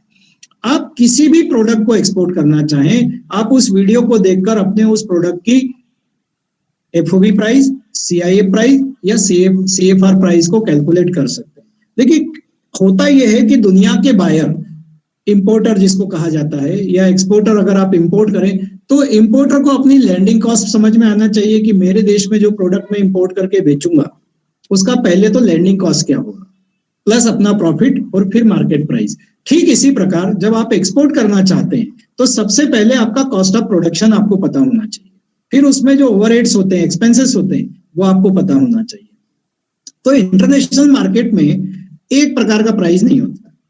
कोई बायर चाहता है कि वो आपके देश के पोर्ट तक माल पहुंचा दें अगर आप, और वो उसका एजेंट, जिसको सीएचए कहा जाता है, कस्टम हाउस एजेंट होता है, वो अगर आपकी और उसकी हेल्प करके उस प्रोडक्ट को इंपोर्टर कंट्री तक फॉरवर्ड कर दे, यानी शिपिंग अरेंज कर दे, लॉजिस्टिक अरेंज कर दे, कस्टम क्लियरेंस अरेंज कर दे, तो ये सारा काम जो सीएचए करता है उसके भी एक्सपेंसेस होते हैं, पोर्ट के भी एक्सपेंसेस होते हैं। इन सब एक्सपेंसेस को कैसे कैलकुलेट किया जाता है ताकि आप अपने बायर को एक बेस्ट प्राइस ऑफर कर सके, और इस प्राइस को आपको खुद जानना और समझना बेहद जरूरी है। क्योंकि अगर आप बायर के साथ डील कर रहे हैं और उसने आपसे प्राइस पूछ लिया कि सर एफओबी प्राइस बताइए, और आपको नहीं पता कि एफओबी प्राइस कैसे कैलकुलेट की जाती है, तो फिर आप उसको प्राइस कैसे बताएंगे। तो सबसे पहली बात यह है कि आपको खुद को प्रोडक्ट से फैमिलियर होना है, उसकी क्वालिटी से फैमिलियर होना है और उसकी प्राइस से फैमिलियर होना है। अब ये क्या होता है कि जब एक बायर होता है तो वो एफओबी प्राइस के बाद वो संतुष्ट नहीं है तो वो सीआईए प्राइस पूछता है, सीआईए प्राइस से संतुष्ट नहीं है तो वो सीएफआर प्राइस पूछता है, और इन तीनों में से आमतौर पर इन तीनों में से किसी एक प्राइस पर डील फिक्स होती है। यहाँ पर मैं एक बात आपको क्लियर कर दूं, हमारे उस वीडियो में जो आप YouTube पे देखेंगे, import export training part number 9 अगर क्लिक करेंगे तो उसमें हमारी ये चैनल एनआईबी इंडिया के उस पे जो हमने समझाया, आपको हमने वहां एक एक चीज समझाई है, बिल्कुल फ्री है वीडियो, 10-12 मिनट का वीडियो। अगर आप देखेंगे तो आपको तीनों प्रकार की प्राइस को कैसे कैलकुलेट किया जाता है, आप उसको जरूर देखें और समझें। तो प्राइस से आपको फेमिलियर होना है। अब बात आती है इंटरनेशनल पैकेजिंग की। पैकेजिंग के मामले में दुनिया के देशों में सरकारों के अनेक प्रतिबंध हमको झेलना पड़ते हैं। जैसे आप अगर बाजार में जाएं, किसी दुकान पर जाएं या मॉल में जाएं, अब आलू की चिप्स अगर आपको लेना है तो आमतौर पे आपको दुकानों पर 2 प्रकार की पैकेजिंग दिख जाती है। एक तो जैसे बड़े अच्छे ब्रांड है, लेज है, डायमंड है, बालाजी है, इस प्रकार के बड़े बड़े ब्रांड है, मल्टी कलर, उनके नाइट्रोजन फिलिंग वाले पैकेजिंग मिल जाएंगे। और दूसरी और हम बाजार में देखते हैं कि सामान्य तौर पे जो प्लास्टिक की ट्रांसपेरेंट पन्नियां होती है उसमें भी चिप्स पैक होके इंडिया में बिकती है। हालांकि सरकार ने उनको रोक लगा रखी है पर फिर भी बिकती है। इसी प्रकार जब आप इंटरनेशनल मार्केट में कोई भी प्रोडक्ट बेचना चाहे, सपोज आप अगर यूएस में जा रहे हैं, कोई भी प्रोडक्ट बेचने जा रहे हैं, तो यूएस में तो आपके पैकेजिंग, प्रोडक्ट से पहले पैकेजिंग पे ध्यान दिया जाता है कि आपका जो पैकेजिंग बना है, जिस मटेरियल का बना है, वो मटेरियल कैसा है, हार्मफुल तो नहीं है, किसी व्यक्ति को स्किन डिसीज तो नहीं हो जाएगी या कोई और इश्यूज तो नहीं हो जाएंगे। और फिर जो वो पैकेजिंग जिस इंक से छपा है, यानी उसके जो केमिकल यूज किए गए हैं, वो उन केमिकल का भी एनालिसिस किया जाता है। हमारे यहाँ तो हमने और आपने निश्चित रूप से कभी भी किसी प्रोडक्ट के पैकेजिंग के बॉक्स को हाथ में लिया होगा तो ये सोचा ही नहीं होगा कि ये पैकेजिंग हमारे लिए हार्मफुल होगा या नहीं होगा। तो हमारे देश में ऐसी बहुत सारी चीजें जो है चलती है, परंतु विदेश में आपको पैकेजिंग का भी इशू आ सकता है। तो ये 5 बातें, जिसमें प्रोडक्ट की क्वालिटी, उसका स्पेसिफिकेशन, उसकी प्राइस और उसका पैकेजिंग, ये 5 बातों में से अगर एक भी बात मिसिंग होगी तो आपका बिजनेस नहीं होगा। यानी अगर प्रोडक्ट ही मिसिंग है तो बिजनेस नहीं होगा। अगर प्रोडक्ट है और उसका क्वालिटी अकॉर्डिंग टू बायर्स नहीं है, जो उसको चाहिए वो नहीं है, तो बायर खरीदेगा नहीं। अगर उसके specification, quality certification, lab test certification नहीं होंगे तो भी बायर आपसे नहीं खरीदेगा। अगर आपको प्राइस नहीं पता है, प्राइस कैसे ऑफर की जाती है, तो भी बायर नहीं खरीदेगा। और लास्ट इशू कि वो पैकेजिंग किस प्रकार का चाहता है। तो घबराने की बात नहीं है। अगर इंटरनेशनल पैकेजिंग की बात आती है तो भारत सरकार यहाँ भी आपकी मदद करती है। भारत सरकार ने इंडियन पैकेजिंग इंस्टीट्यूट मुंबई और दिल्ली में खोल रखे हैं कि आप अगर कोई भी प्रोडक्ट इंटरनेशनल मार्केट में एक्सपोर्ट करना चाहते हैं और आपको उसके पैकेजिंग का आइडिया नहीं है, तो भारत सरकार की इंडियन पैकेजिंग इंस्टीट्यूट मुंबई, जो अंधेरी में है, अंधेरी मुंबई में है, वहां से आपको इसकी मदद मिल जाती है, या दिल्ली में भी है, वहां से भी इसकी मदद आपको मिल जाती है। तो इस प्रकार पैकेजिंग का इशू भी सॉल्व हो जाता है। अब देखिए, इस बिजनेस में जब हम काम करते हैं, कई बार ऐसा होता है कि पोर्ट हमसे बहुत दूर होता है। जैसे हम इंदौर में हैं, हमारे नजदीकी सी पोर्ट अगर देखा जाए तो मुंबई है, नवा शेवा, या गुजरात के कांडला और वहां पर है। तो उस पोर्ट पर हम बार बार जाकर काम नहीं कर सकते। हमको शिप बुक कराना होता है, हमको ट्रांसपोर्ट अरेंज करना होता है, लॉजिस्टिक अरेंज कराना होता है, कस्टम क्लियरेंस अरेंज कराना करते, कस्टम क्लियरेंस हमको करना है। अब इन सब बातों के लिए एक व्यापारी या एक उद्योगपति को इतना समय नहीं होता कि वो बार बार पोर्ट पर चला जाए और उसको पोर्ट पर ये सारी सुविधाएं वो खुद हैंडल कर ले। तो इसके लिए भी सरकार ने व्यवस्था कर रखी है। मैंने आपसे निवेदन किया कि भारत सरकार हर जगह आपकी मदद करती है, कदम कदम पे मदद करती है। तो यहां पर भी सरकार ने एक व्यवस्था की है। सॉरी, भारत सरकार ने custom house agent and forwarders, CHA नाम की अथॉरिटी को अपॉइंट किया हुआ है। ये व्यक्तिगत भी हो सकते हैं जो सरकार के लाइसेंस से काम करते हैं, और फर्म भी हो सकती हैं जो सरकार के लाइसेंस पे काम करती है। तो आपको टेंशन लेने की कोई जरूरत नहीं।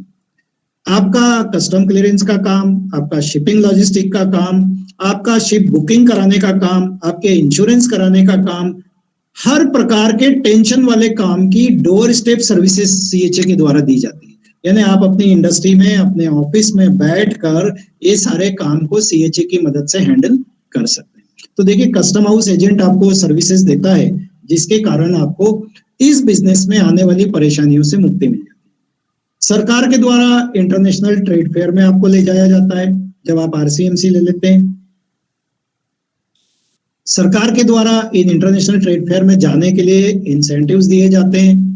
सरकार के द्वारा एक्सपोर्ट किए जाने वाले माल पर आमतौर पे कोई टैक्स नहीं लिया जाता है।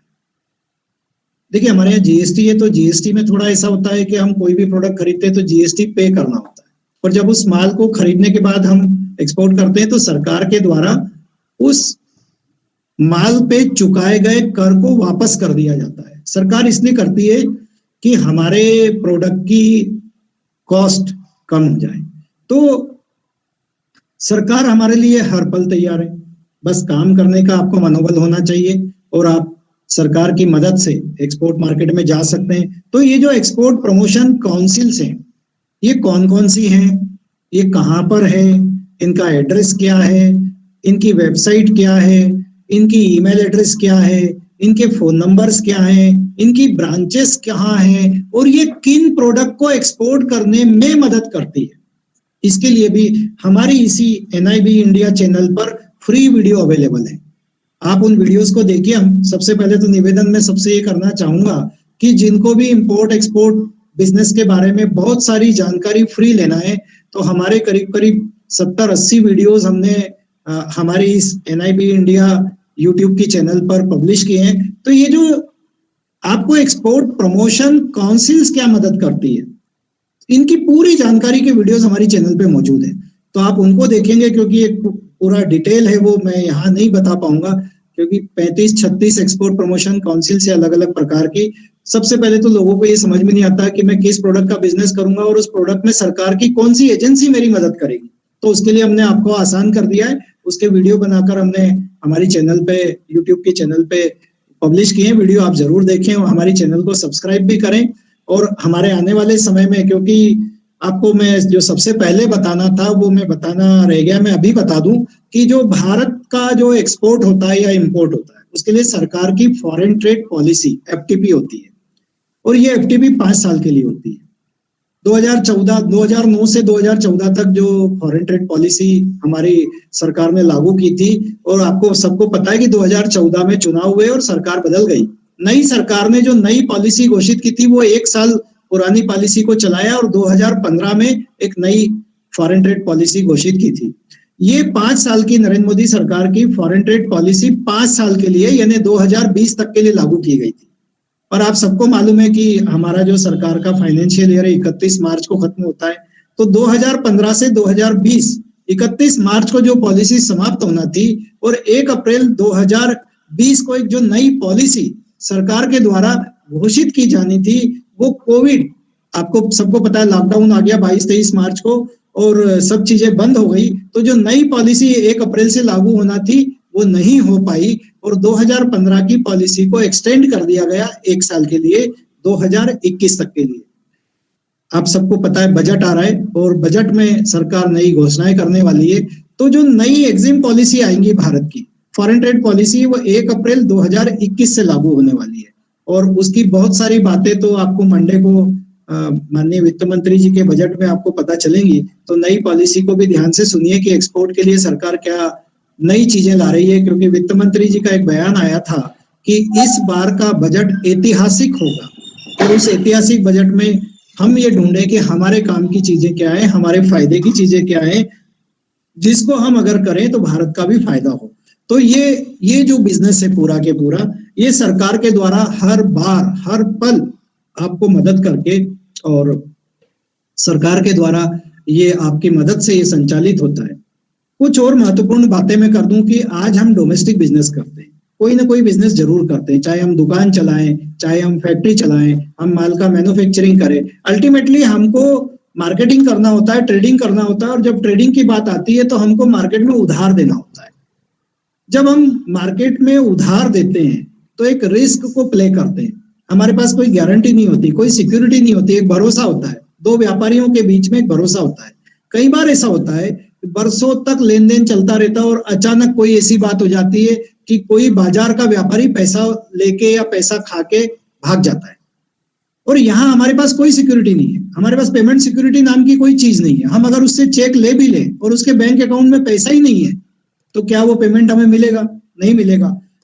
डोमेस्टिक मार्केट बहुत ज्यादा रिस्की है, पर मैं अगर आपको इंटरनेशनल मार्केट की बात करूं, अगर एक्सपोर्ट की बात करूं, तो ये 100% सिक्योर बिजनेस है, 100% सिक्योर बिजनेस। इसमें या तो पैसा नहीं डूबेगा या अगर डूब भी गया तो चिंता करने की बात नहीं है, भारत सरकार ने उसकी व्यवस्था कर रखी है। आपके डूबे हुए पैसे को भारत सरकार की एजेंसी घर बैठे आपके बैंक अकाउंट में ला कर देती है, आपको कहीं जाने की जरूरत नहीं है। मैं आपको थोड़ा सा उसको 2 मिनट डिटेल में थोड़ा सा समझा दूंगा ताकि आपको पता चले कि सरकार हमारे लिए कितना काम करती है, सरकार हमारी कितनी मदद करती है। बस अफसोस की बात यह है कि हमें बहुत सारे लोगों को इसकी जानकारी नहीं होती। तो जैसा कि भारत सरकार का जो अटेम्प्ट है, जो सहयोग है कि आपका पैसा अगर विदेश में डूब जाए, आपने मान लीजिए 10 लाख, 20 लाख, 50 लाख, 1 करोड़, 5 करोड़ का माल एक्सपोर्ट कर दिया और आप विदेश होकर भी आए, उससे डील करके आए, उसका बिजनेस देख कर आए, पर अगर आपका फिर भी पेमेंट डूब जाता है, उधार माल भेज दिया आपने और पैसा डूब जाता है, तो सरकार ने इसके लिए ECGC नाम की संस्था बना रखी है। ये ECGC export credit guarantee corporation, ये वो संस्था है जो आपके पेमेंट का इंश्योरेंस करती है। देखिए, एक्सपोर्ट करने पर 2 प्रकार की रिस्क आती है। पहली रिस्क आती है मटेरियल से रिलेटेड, आपके प्रोडक्ट से रिलेटेड। खुदा ना खास्ता, भगवान ना करे, कभी शिप समुद्र में डूब जाए, जिस शिप के ऊपर आपका कंटेनर जा रहा है वो शिप अगर समुद्र में डूब जाए, या आपका कंटेनर उस शिप से गिर जाए और समुद्र में डूब जाए, या उस शिप में कभी आग लग जाए, या आपका माल ही खराब हो जाए वेदर के कारण या किसी भी कारण से सड़ जाए, या आपका कांच का मटेरियल है और टूट जाए, तो इसके लिए चिंता की बात नहीं है। सरकार ने इसकी व्यवस्था कर रखी है। मरीन इंश्योरेंस एक्ट के अंतर्गत आपका जो माल पर आपके इंडिया के पोर्ट से दुनिया के किसी भी डेस्टिनेशन पोर्ट पर, चाहे वो अमेरिका जा रहा हो, चाहे वो न्यूयॉर्क, चाहे वो दुबई जा रहा हो, चाहे वो साउथ अफ्रीका जा रहा हो, जापान जा रहा हो, श्रीलंका जा रहा हो, इंडोनेशिया जा रहा हो, कहीं पर भी अगर जाते वक्त आपका प्रोडक्ट खराब हो जाए, शिप डूब जाए या किसी भी प्रकार की नुकसान हो जाए माल से संबंधित, तो इसके लिए मरीन इंश्योरेंस एक्ट के अंतर्गत माल का बीमा कराना मैंडेटरी है और आपके ऐसे किसी भी नुकसान की भरपाई आपकी सरकार के द्वारा इस इंश्योरेंस कंपनी से करवाई जाती है। यानी आपको डरने की जरूरत नहीं है, अगर माल का नुकसान हो जाता है तो माल का बीमा क्लेम किया जा सकता है। अब दूसरी बात आती है कि चलिए आपके पास बायर मिल गया, क्योंकि भारत सरकार आपको बायर लाकर भी देती है। आपको बड़ी आश्चर्यजनक बात बताऊं कि अगर आप कोई प्रोडक्ट एक्सपोर्ट करना चाहते हैं और इंदौर से एक्सपोर्ट करना चाहते हैं, दुनिया के 5 देशों में, 10 देशों में, 20 देशों में एक्सपोर्ट करना चाहते हैं, अब आपको बायर कहाँ मिलेगा? दुनिया के कौन से देश में बायर बैठा है, दुनिया के कौन से देश में वो बायर का नाम क्या है, उस कंपनी का नाम क्या है, उसका एड्रेस क्या है, उसका फोन नंबर क्या है, ये जानकारी भी आपके रिलेटेड प्रोडक्ट के इंपोर्टर की सारी जानकारी घर बैठे भारत सरकार आपको देती है, बिल्कुल फ्री। अगर आप मान लीजिए, मैं एग्जांपल देता हूं कि मान लीजिए आपको प्याज एक्सपोर्ट करना है, प्याज आपको श्रीलंका भी एक्सपोर्ट करना है, आपको दुबई भी एक्सपोर्ट करना है, आपको इंडोनेशिया भी एक्सपोर्ट करना है, आपको नेपाल भी एक्सपोर्ट करना है। अब प्याज तो अवेलेबल है, अब मेरा प्याज खरीदेगा कौन, इंपोर्ट कौन करेगा? मेरे पास सबसे बड़ा क्वेश्चन ये होता है। मैं तो इंदौर की अगर चौइथराम मंडी में जाऊं या आसपास के किसानों के पास जाऊं तो प्याज बहुत मिल जाएगा मुझे, या कोई भी इंडस्ट्री में जाऊंगा तो कोई भी प्रोडक्ट मिल जाएगा, पर मुझे उसका बायर इंटरनेशनल मार्केट में कैसे मिले? तो इसकी चिंता करने की बात नहीं है। भारत सरकार के द्वारा आपको इंपोर्टर्स प्रोवाइड किए जाते हैं, उनका पूरा डाटा प्रोवाइड किया जाता है, आपको डाटा खरीदने की कोई आवश्यकता नहीं है। आपको दुनिया के 240 देशों में अगर आपके प्रोडक्ट के बायर चाहिए तो भारत सरकार 240 देशों के अलग अलग देशों के इंपोर्टर की लिस्ट आपको प्रोवाइड करती है। देखिए, डील करने का काम आपका है, डील करने की जिम्मेदारी आपकी है, सरकार की नहीं है। सरकार आपको बायर ला के देगी, तो सरकार एक तरफ तो आपको बायर ला के दे देती है, दूसरी तरफ आपको बायर तक पहुंचाने की जिम्मेदारी भी लेती है, यानी इंटरनेशनल ट्रेड फेयर में भी ले जाती है। जैसे नीलेश जी त्रिवेदी ने बताया था, त्रिवेदी सर ने ये बताया था, आपको याद हो थोड़ी देर पहले, कि सरकार अगर आप विदेश जाते हैं, इंटरनेशनल ट्रेड फेयर में जाते हैं, तो अप्रोक्सीमेटली 2.5 लाख रुपए तक की सब्सिडी आपको सरकार के द्वारा मिलती है। तो देखिए सरकार कितना काम कर रही है, आपको घर बैठे भी बायर लाके दे रही है, सरकार आपको इंटरनेशनल ट्रेड फेयर में भी ले जा रही है, कुछ खर्चा आपका, कुछ खर्चा सरकार का, और इस तरह से आपको बायर मिलता है। तो बायर नहीं मिलने की तो कोई प्रॉब्लम ही नहीं है कि सर बायर नहीं मिलता। बहुत सारे लोग पूछते हैं मुझे कि बायर नहीं मिलते। अरे बायर मिलना बहुत आसान है, डील करना आपके हाथ में कि आपकी प्रोडक्ट की क्वालिटी अकॉर्डिंग टू बायर है, आपकी पैकेजिंग, आपकी टर्म कंडीशन, आपकी पेमेंट कंडीशन, जो भी बातें उस ट्रेड की डील में की जाती है, डिलीवरी टाइम है या ऐसी बहुत सारी बातें हैं, तो वो आपको डील करना है। क्योंकि आप बिजनेस करते हैं, आप लोकल ट्रेड अगर करते हैं, मान लीजिए आप अपना माल बनाते हैं और डोमेस्टिक ट्रेड करते हैं, तो भी डील करना होती है। आपके जो दुकानदार होते हैं, जो व्यापारी बंधु होते हैं, जो उद्योगपति होते हैं, डील तो आपको ही करना होती है ना। पर यहाँ पर सरकार आपको एक फायदा ये देती है कि बायर आप तक पहुंचाती है और बायर से डील करने की अपॉर्चुनिटी आपको देती है। तो ये बिजनेस में सरकार आपकी हर पल मदद करती है। तो ईसीजीसी नाम की जो संस्था है वो आपको ये अपॉर्चुनिटी देती है, अगर आप एक्सपोर्ट बिजनेस करना चाहें और दुनिया का कोई भी बायर आपसे उधार मांगे तो उसको मना मत करना। क्योंकि बहुत सारे लोग मुझसे क्वेश्चन पूछते हैं, सर बायर तो मिल गया, 50 लाख की उधार मांग रहा है, 25 लाख की उधार मांग रहा है, 2 करोड़ की उधार मांग रहा है। कोई बात नहीं, डरने की कोई जरूरत नहीं है, आप उसको मना मत कीजिए, आप उससे यस कीजिए, उससे डील कीजिए। यस, वो कहता है मैं 3 महीने बाद पैसे दूंगा, 4 महीने बाद पैसे दूंगा, कोई बात नहीं, चलेगा, आप उससे यस कीजिए, डील कीजिए। डील करने के बाद भारत सरकार ने आपके लिए ईसीजीसी नाम की संस्था बना रखी है। आप ईसीजीसी के ऑफिस में जाइए। इंदौर में अगर मैं बात करूं तो इंदौर में हाई कोर्ट के सामने जो हमारा एक वो सेंटर बना है, सिटी सेंटर की 4थी मंजिल पर ईसीजीसी का ऑफिस है। नीलेश जी वहां पर हैं, ब्रांच मैनेजर मेरे मित्र भी हैं, आप उनकी मदद लीजिए। वो आपको पूरा एक्सप्लेन करेंगे कि आप अगर उधार माल बेचेंगे तो आपकी रिस्क को कैसे कवर किया जाए। बेसिकली ईसीजीसी नाम की संस्था को अगर हम दूसरे रूप में देखें तो वो आपके पेमेंट इंश्योरेंस कंपनी है। वो एक बहुत छोटा सा प्रीमियम आपसे चार्ज करेंगे। जैसे मान लीजिए आप जब शोरूम से गाड़ी उठाते हैं तो आप तुरंत इंश्योरेंस कराते हैं गाड़ी का कि कल को गाड़ी चोरी हो जाए तो फिर आप क्या करेंगे। ठीक इसी प्रकार अगर आप उधार माल देने जा रहे हैं, उधार माल एक्सपोर्ट करने जा रहे हैं, तो उसके पहले आप ईसीजीसी से उसका कवर ले लें। और अगर आपका बायर अपने कमिटमेंट के मुताबिक 15 दिन में, 1 महीने में, 2 महीने में या 4 महीने में आपका पेमेंट नहीं देता है तो तो चिंता की बात नहीं है, आपको ईसीजीसी बहुत आसान तरीके से आपके पेमेंट का क्लेम कर देगी। आप केवल ईसीजीसी के ऑफिस में जाइए, उनसे डिटेल बात कीजिए और वो आपको बहुत अच्छे तरीके से समझाएंगे। उसके लिए छोटा सा प्रीमियम आपको पे करना होता है और इस प्रकार आपके पेमेंट की जो रिस्क है वो भी खत्म हो जाती है। देखिए, माल का रिस्क तो आपके माल के बीमे से खत्म हो गया, मरीन इंश्योरेंस एक्ट के जो बीमा होता है, और पेमेंट का इंश्योरेंस ईसीजीसी से आपकी पेमेंट रिस्क खत्म हो गई। तो अब फिर बिजनेस में डर काहेगा। सरकार आपको 500 रुपए में आईसी दे रही है, जीएसटी का फ्री रजिस्ट्रेशन दे रही है। अगर आप खुद रजिस्ट्रेशन नहीं करा सकते तो किसी सीए को कुछ सर्विस चार्ज देके अपना जीएसटी रजिस्ट्रेशन करा सकते हैं। आपका उद्योग आधार फ्री में रजिस्ट्रेशन होता है। तो कहने का ये मतलब है कि सरकार हर पल मदद कर रही है, बस आपको इस पूरे के पूरे बिजनेस को कैसे किया जाता है, इसके पूरे प्रोसेस को सीखना जरूरी है।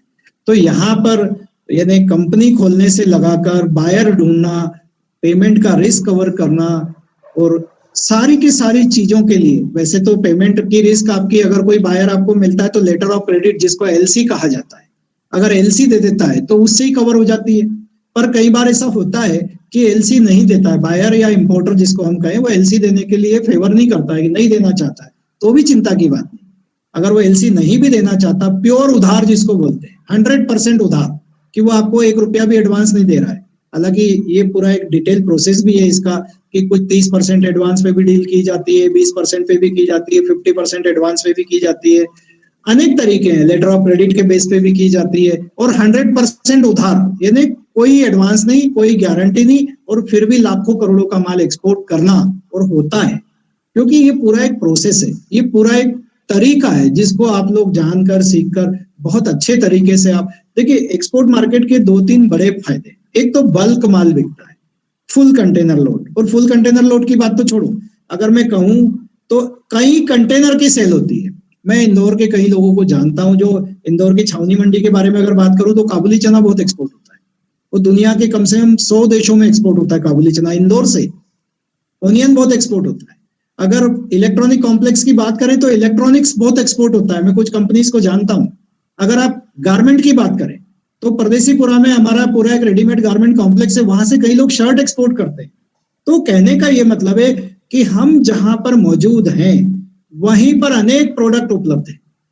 अब प्रोडक्ट उपलब्ध है तो आपको प्रोडक्ट तक पहुंचना है, मैन्युफैक्चरर तक पहुंचना है, वहां पर उस प्रोडक्ट को समझना है, डील करना है। दूसरी तरफ भारत सरकार भी आपको बायर प्रोवाइड करती है, आपको उन इंपोर्टर से डील करना है, और इस डील को करने के बाद जो आपका पूरा प्रोसेस होता है, shipping, logistic, custom clearance, insurance वगैरह वगैरह, ये सारे के सारे काम के लिए सरकार ने एजेंसीज अपॉइंट कर रखी, जिसे हम कस्टम हाउस एजेंट, CHA या फॉरवर्डर भी कहते हैं। तो देखिए, सरकार ने अपनी तरफ से सारी व्यवस्था कर रखी है। आपके इंटरनेशनल पेमेंट के लिए इंटरनेशनल बैंक्स आपके हाथ में है। आप इंदौर में देखेंगे तो कई बैंक है, कोटक बैंक है, यस बैंक है, ICICI है, HDFC है, इलाहाबाद बैंक है, बैंक ऑफ बड़ौदा है, यूको बैंक है, स्टेट बैंक है, कई बैंक है जिनको आप सब जानते हैं, कोई मुझे सारे नाम लेने की आवश्यकता नहीं है।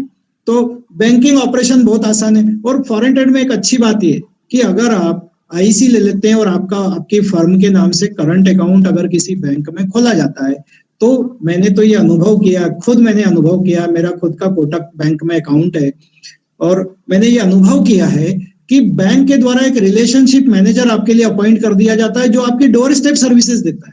हमारे कोटक बैंक के जो पहले ING वैश्या बैंक थी, उस समय जो हमारे एक सरबजीत थे, सरदार जी, इतने अच्छे मैनेजर थे, वो अक्सर मेरे ऑफिस पे आ जाते थे, सर डॉक्यूमेंट दे दो, खुद ही डॉक्यूमेंट ले जाते थे। कैश जमा करना है, कैश जमा हो जाता था घर बैठे, कैश विड्रॉल करना है, घर बैठे सर्विसेज मिल जाती। यानी प्रीविलेज। अगर आप डोमेस्टिक ट्रेड में करते हैं तो आपको इतनी फैसिलिटी नहीं मिलती, आपको लाइन में लग के पैसा जमा कराना होता है, आपकी उतनी प्रेस्टीज या गुडविल या क्रेडिट उतनी अच्छी नहीं होती है जो इंटरनेशनल मार्केट में होती है।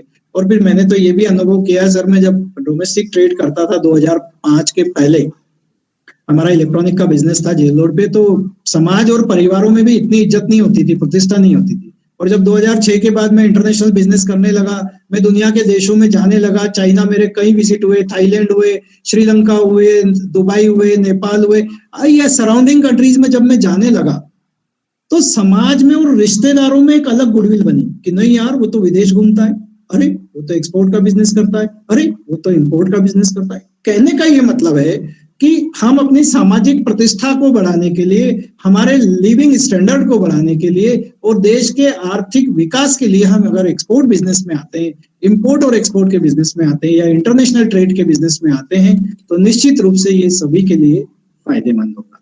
मैंने बहुत सारी बातों को शामिल करने की कोशिश की, हालांकि दीपक जी ने ये प्रोग्राम रख लिया था और मैंने हाँ कर दी थी, और आज मेरी भांजे की शादी है और मुझे अभी उसकी शादी अटेंड करने जाना है संपत फार्म बाईपास पे।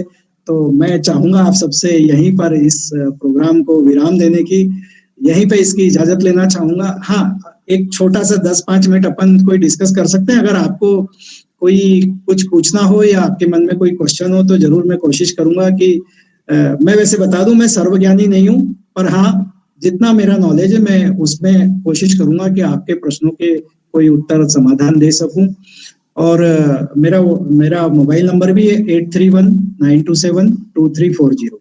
इस पे आप व्हाट्सएप करके भी बाद में भी क्वेश्चन पूछ सकते हैं, आप चिंता नहीं करें, मैं आपकी जरूर सहायता करूंगा। फिर से मैं अपना नंबर बता देता हूँ 8319272340। तो दीपक जी, मैं चाहूंगा कि अगर 2-4 कोई क्वेश्चन हो तो कर लें और फिर मैं इजाजत चाहूंगा। बिल्कुल राकेश जी, आपने आज बहुत ही सारगर्भित तरीके से अपना संबोधन दिया और मुझे लगता है कि आपके YouTube चैनल पे तो काफी लोगों ने देखा ही है। मैंने इसको GFID इंडिया के चैनल पे भी लाइव कर दिया था। क्या बात है। तो उस पर भी तकरीबन 53 लोगों ने इसे देखा है। अरे हमारे तो हजारों देखेंगे सर। देखो तो सही है, पूरे देश भर में हमारे बहुत फॉलोअर हैं। बिल्कुल बिल्कुल। तो यदि कोई भी व्यक्ति क्वेश्चन करना चाहे तो वह सादर आमंत्रित है। और आदरणीय भटेवरा साहब और संजय नाहर साहब ने पूरा प्रोग्राम देखा है, तो यदि वो भी कुछ अपने विचार रखना चाहे तो मैं उन्हें आमंत्रित करता हूं।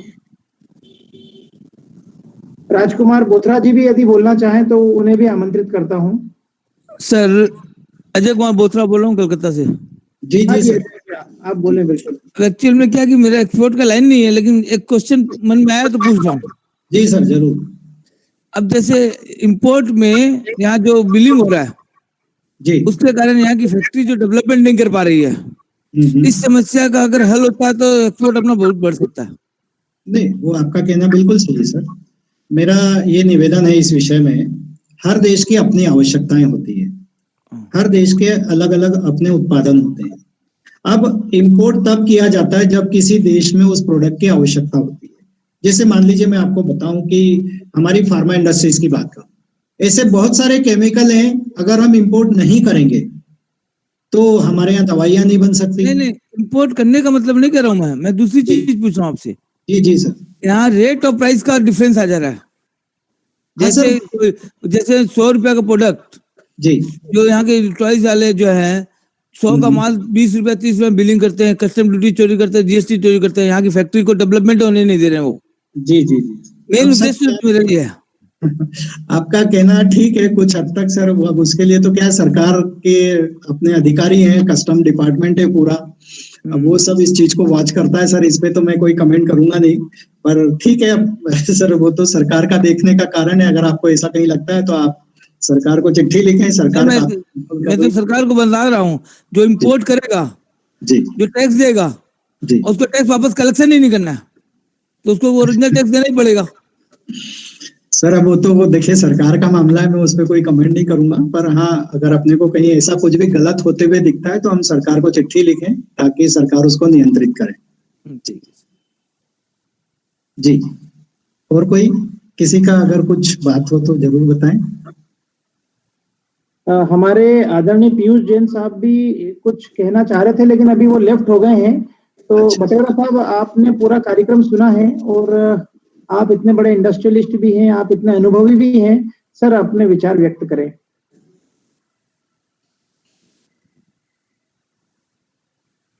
म्यूट अनम्यूट नहीं। हाँ, प्रकाश जी से निवेदन है अनम्यूट करें सबसे पहले तो।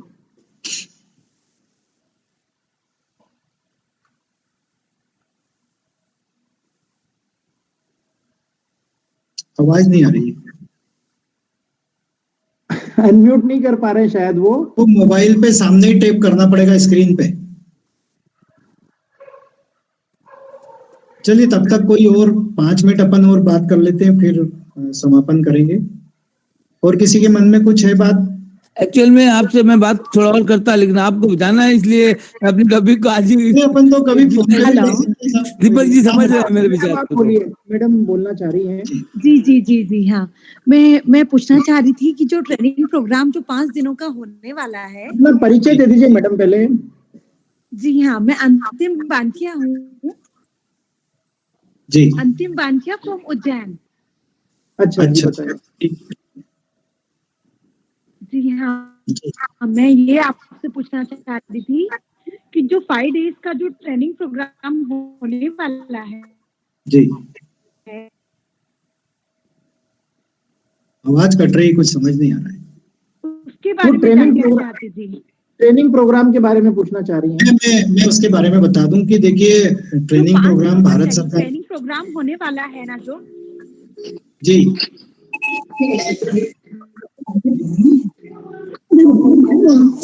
हाँ वो 15 फरवरी से होगा।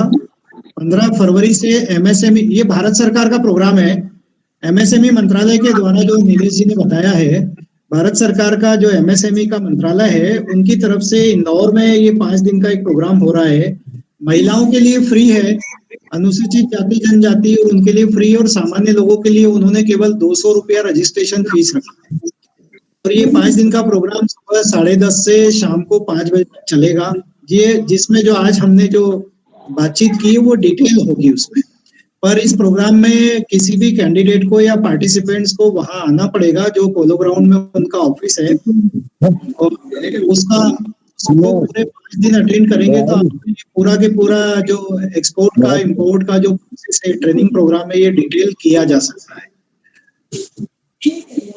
ओके, ये रजिस्ट्रेशन कैसे होना है? बिफोर 15 तारीख के पहले जाकर करवाना पड़ेगा? हाँ, वो देखिए क्या है, इसकी लिमिटेड, उनका सरकार का लिमिटेड 25 सीट्स उन्होंने डिक्लेयर की कि 25 लोगों के लिए रहेगा। और नीलेश जी ने बताया कि अभी 15 से ज्यादा लोगों का रजिस्ट्रेशन हो चुका है। इसलिए जो लोग भी इसको ज्वाइन करना चाहें, आपका मैंने अपना नंबर दिया, अगर आप व्हाट्सएप कर दें मुझे तो मैं आपके उसको ऑनलाइन फॉर्म और वो आपको भेज दूंगा, तब आप उसको फिल करके और एमएसएमई में नीलेश जी के ऑफिस में जमा करा दें। तो आप पहले रजिस्ट्रेशन करा लें, क्योंकि रजिस्ट्रेशन हो सकता है जल्दी क्लोज हो जाए, क्योंकि कई बार ऐसा होता है कि इतना अच्छा प्रोग्राम जब होता है तो 100-200 लोग आ जाते हैं और फिर केवल 25 लोग हैं। तो हम भी रिक्वेस्ट करके एमएसएमई के अधिकारियों से 2-4-5 लोग बढ़ा देते हैं, यानी ज्यादा से ज्यादा 25 या 30 लोग को उसमें ट्रेनिंग प्रोग्राम हो जाता है। सर, तो मैं भी निवेदन करूंगी आपसे, मैं अभी ही आपको व्हाट्सएप कर दूंगी। जी जी जरूर, है ना सर? आप मुझे प्लीज सेंड कीजिएगा उसका डिटेल्स। हाँ जी जरूर जी। Thank you so much sir. Bhatera साहब, आपका माइक। जी हाँ बोलिए सर, प्रकाश जी। सर आपको सर बहुत बहुत नमस्कार सर। राकेश जी अग्रवाल साहब, आपने लगातार धारा प्रवाह 1 घंटे से ऊपर बोल करके और इतना साल करके आपने उद्बोधन मतलब जानकारी प्रदान की है। वेरी गुड, मतलब बहुत शानदार आपने बोला है। और दीपक जी एक बार साहब से मिलने चलना है मुझे। अरे पधारो साहब, स्वागत है। जब भी साहब समय देंगे चलना मिलने के लिए, और साहब से ये मेरा सौभाग्य रहेगा कि भटेरा साहब के साथ मैं जाऊंगा। हाँ तो सर वेलकम, मेरे ऑफिस पे आए कभी भी, कोई दिक्कत नहीं है सर। बहुत सुंदर, बहुत बढ़िया सर। अजय बोथरा जी काम है प्लास्टिक ग्रेन्यूल्स का, तो प्लास्टिक स्क्रैप इंपोर्ट के बारे में आपसे मिलने आना चाहता हूँ मैं। जी, तो मैं मिलने आऊंगा आपसे सर। हाँ, वो मलेशिया वगैरह से काफी इंपोर्ट होता है सर। हाँ, उसी के लिए मिलना आना मुझे आपसे। जी थैंक यू सर। और हमारे अजय बोथरा जी भी अखिल भारतीय श्वेतांबर जैन समाज से भी जुड़ चुके हैं और हमारे जीएफआईडी से भी जुड़ चुके हैं। तो मुझे बड़ी खुशी है कि कलकत्ता में बैठ के वो संचालन करेंगे हमारी गतिविधियों का, और आज वो मीटिंग में जुड़े हैं, ये एक बहुत अच्छी बात है। तो अजय जी, मैं चाहूँ एक कलकत्ता में एक प्रोग्राम ही रख लो आप ट्रेनिंग का, क्योंकि कलकत्ता एक बहुत पोटेंशियल एरिया है। थोड़ा पेड रहेगा। देखिए क्या है कि उसमें कहीं होटल में होगा वो प्रोग्राम, हमारे पेड प्रोग्राम होते हैं। ये तो जो अभी मैडम ने डिस्कस किया वो तो एमएसएमई का है, वो फ्री है। हमारे पेड प्रोग्राम भी होते हैं जिसमें कुछ फीस होती है, और एक होटल में वो प्रोग्राम किया जाता है जहाँ उनके लिए लंच चाय नाश्ते की सब व्यवस्था होती है, खर्चा लगता है। तो एक फीस का उसमें शामिल कर सकते हैं आप चाहें तो। अपने जैन समाज के लोग या अपने बहुत सारे लोग ऐसे व्यापारी हैं जो जानना चाहते हैं, तो कर सकते हैं सर एक प्रोग्राम कलकत्ता में। मेरी क्या देखिए देश भर में होते हैं सर, बस कलकत्ता में अभी तक मेरे प्रोग्राम नहीं हुए। मेरी भी इच्छा है कि अपने मार्केट में इंपोर्ट एक्सपोर्ट का काम करते हैं ना, उनसे बात करके इसका दीपक जी को मैं मैसेज करवाता हूँ। तो इसमें तो अजय जी जो नहीं भी करता है, जो करता है वो तो ठीक है, जो नहीं करता है सबसे बड़ा इशू उनके साथ आता है जो नहीं करता है, जो सीखना चाहता है, जो जानना चाहता है, उसको ट्रेनिंग की ज्यादा आवश्यकता है। जो कर रहा होता है उसको तो चलो ठीक है, जो कर रहा होता है उसको तो बहुत सारे अनुभव होते हैं, पर मेरा ये उद्देश्य रहता है कि हमारे आज समाज में जो युवा पीढ़ी है वो युवा पीढ़ी वेल एजुकेटेड है और टेक्नोलॉजी से लिटरेसी है उसकी, मतलब टेक्नोलॉजी अवेलेबल है, बस उसका इस बिजनेस में सदुपयोग कैसे करें, इस पूरे प्रोसेस को समझकर बिजनेस कैसे करें। मैं आपको बताऊं सर 12वीं पास बच्चे भी मेरे जो पढ़ाए हुए बच्चे हैं, सिखाए हुए हैं, 15-15 देशों में एक्सपोर्ट है। एक अर्पित वर्मा इंदौर का ही, वो इंजीनियर है, एमटेक है सर, वो 16 कंट्रीज में एक्सपोर्ट करता है। एक हरियाणा का हिसार के गांव का एक स्टूडेंट है, बिल्कुल ठेठ गांव का जिसको कहना चाहिए सर, वो कम से कम 6 से 7 कंट्रीज को एक्सपोर्ट करता है और 100% एडवांस पेमेंट पे एक्सपोर्ट करता है। अक्सर उसके मुझे फोन आता रहता है। जैसे मैंने अनिल शुक्ला का बताया मुंबई का, वो फार्मा कंपनी में जॉब करता था, उसने जॉब छोड़ दिया, अब उसने अपना फ्लैट ले लिया, अपनी कार ले ली और वो रेगुलर एक्सपोर्ट कर रहा है। तो ऐसे सर बहुत सारे हमारे स्टूडेंट हैं जो काम कर रहे हैं। ठीक है सर, मैं ट्राई करूंगा, कोशिश करूंगा जरूर जरूर। जी सर ठीक, सभी को धन्यवाद, आप सबने बहुत ध्यान से सुना और आप सभी को सादर प्रणाम। दीपक जी को स्पेशल 2 बार प्रणाम जिन्होंने ये अपॉर्चुनिटी। एक बात और कहना चाहता हूँ दीपक जी, हमारे यहाँ क्या है बहुत सारे अलग अलग फाइनेंशियल, अभी बहुत सारे लोगों को फाइनेंशियल लिटरेसी नहीं है। फाइनेंशियल लिटरेसी का मतलब है कि लोग पैसा कमाते हैं और उस पैसे को कहीं भी लगा देते हैं। कुछ लोग ऐसे होते हैं स्टॉक मार्केट में लगा देते हैं, फिर रोते हैं कि अरे नुकसान हो गया। कुछ लोग ऐसे होते हैं बैंक में लगा देते हैं, एफडी में, अब एफडी का ब्याज कुछ रहा नहीं और टीडीएस और कट जाता है। कुछ लोग ऐसे होते हैं अनजान तरीके से किसी की बातों में आके किसी ऐसे यूलिप में लगा देते हैं जिसमें उनका बेनिफिट नहीं हो पाता है। तो हमारा एक निवेदन है कि एक ऐसा प्रोग्राम भी आप करें, वेबिनार करें, जिसमें हम लोग फाइनेंशियल मॉडलिंग के ऊपर बात करेंगे। कि एक तो ये भी एक बहुत महत्वपूर्ण बात है कि लोगों को यही नहीं पता है कि किस एज में हमको कितना पैसा किस सेक्टर में लगाना चाहिए। या आप अगर 25 साल के हैं, 30 साल के हैं, तो शेयर मार्केट में कितना लगाना चाहिए, एफडी में कितना लगाना चाहिए, दूसरी जगह पे डेट में कितना लगाना चाहिए, सेफ इन्वेस्टमेंट कितना करना चाहिए। अगर आप 40-50 साल के हो गए तो अब आपका रेशो बदल जाएगा। अगर आप 60-65 साल के हो गए तो आपका रेशो पूरी तरह बदल जाएगा। पर लोग क्या करते हैं, इस बात को नहीं समझते। वो नहीं समझने के कारण क्या होता है, लिटरेसी नहीं है, जानकारी नहीं है, ज्ञान नहीं है, तो वो कहीं भी अपना पैसा लगा के फंस जाते हैं।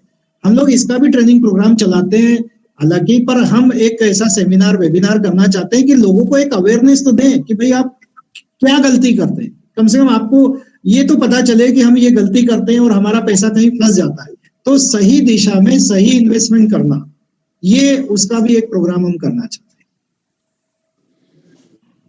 इसके अलावा एक हमारे स्टॉक मार्केट के टेक्निकल फंडामेंटल रिसर्च एनालिस्ट के भी होते हैं, तो उसका भी एक वेबिनार करेंगे कि लोग कोई भी शेयर खरीद लेते हैं और वो शेयर का भाव नीचे आ जाता है, तो शेयर कब खरीदें, कब बेचें, कौन सा खरीदें, कौन सा बेचें, इसका भी हमारे ट्रेनिंग प्रोग्राम्स होते हैं। क्योंकि मैं खुद NISM सर्टिफाइड रिसर्च एनालिस्ट हूँ, NISM सर्टिफाइड इक्विटी डेरिव हूँ, NISM सर्टिफाइड इन्वेस्टमेंट एडवाइजर हूँ, और जो स्टॉक मार्केट में जो ट्रेनिंग प्रोग्राम्स किए जाते हैं प्रोफेशनल के द्वारा सिक्योरिटी मार्केट फाउंडेशन में, उसका भी सर्टिफाइड हूँ, NISM national institute of security market, वो डिग्रियां भी मेरे पास है। और हमारे एसोसिएट हैं प्रतीक जैन साहब, वो बड़े मास्टर हैं इस मामले में।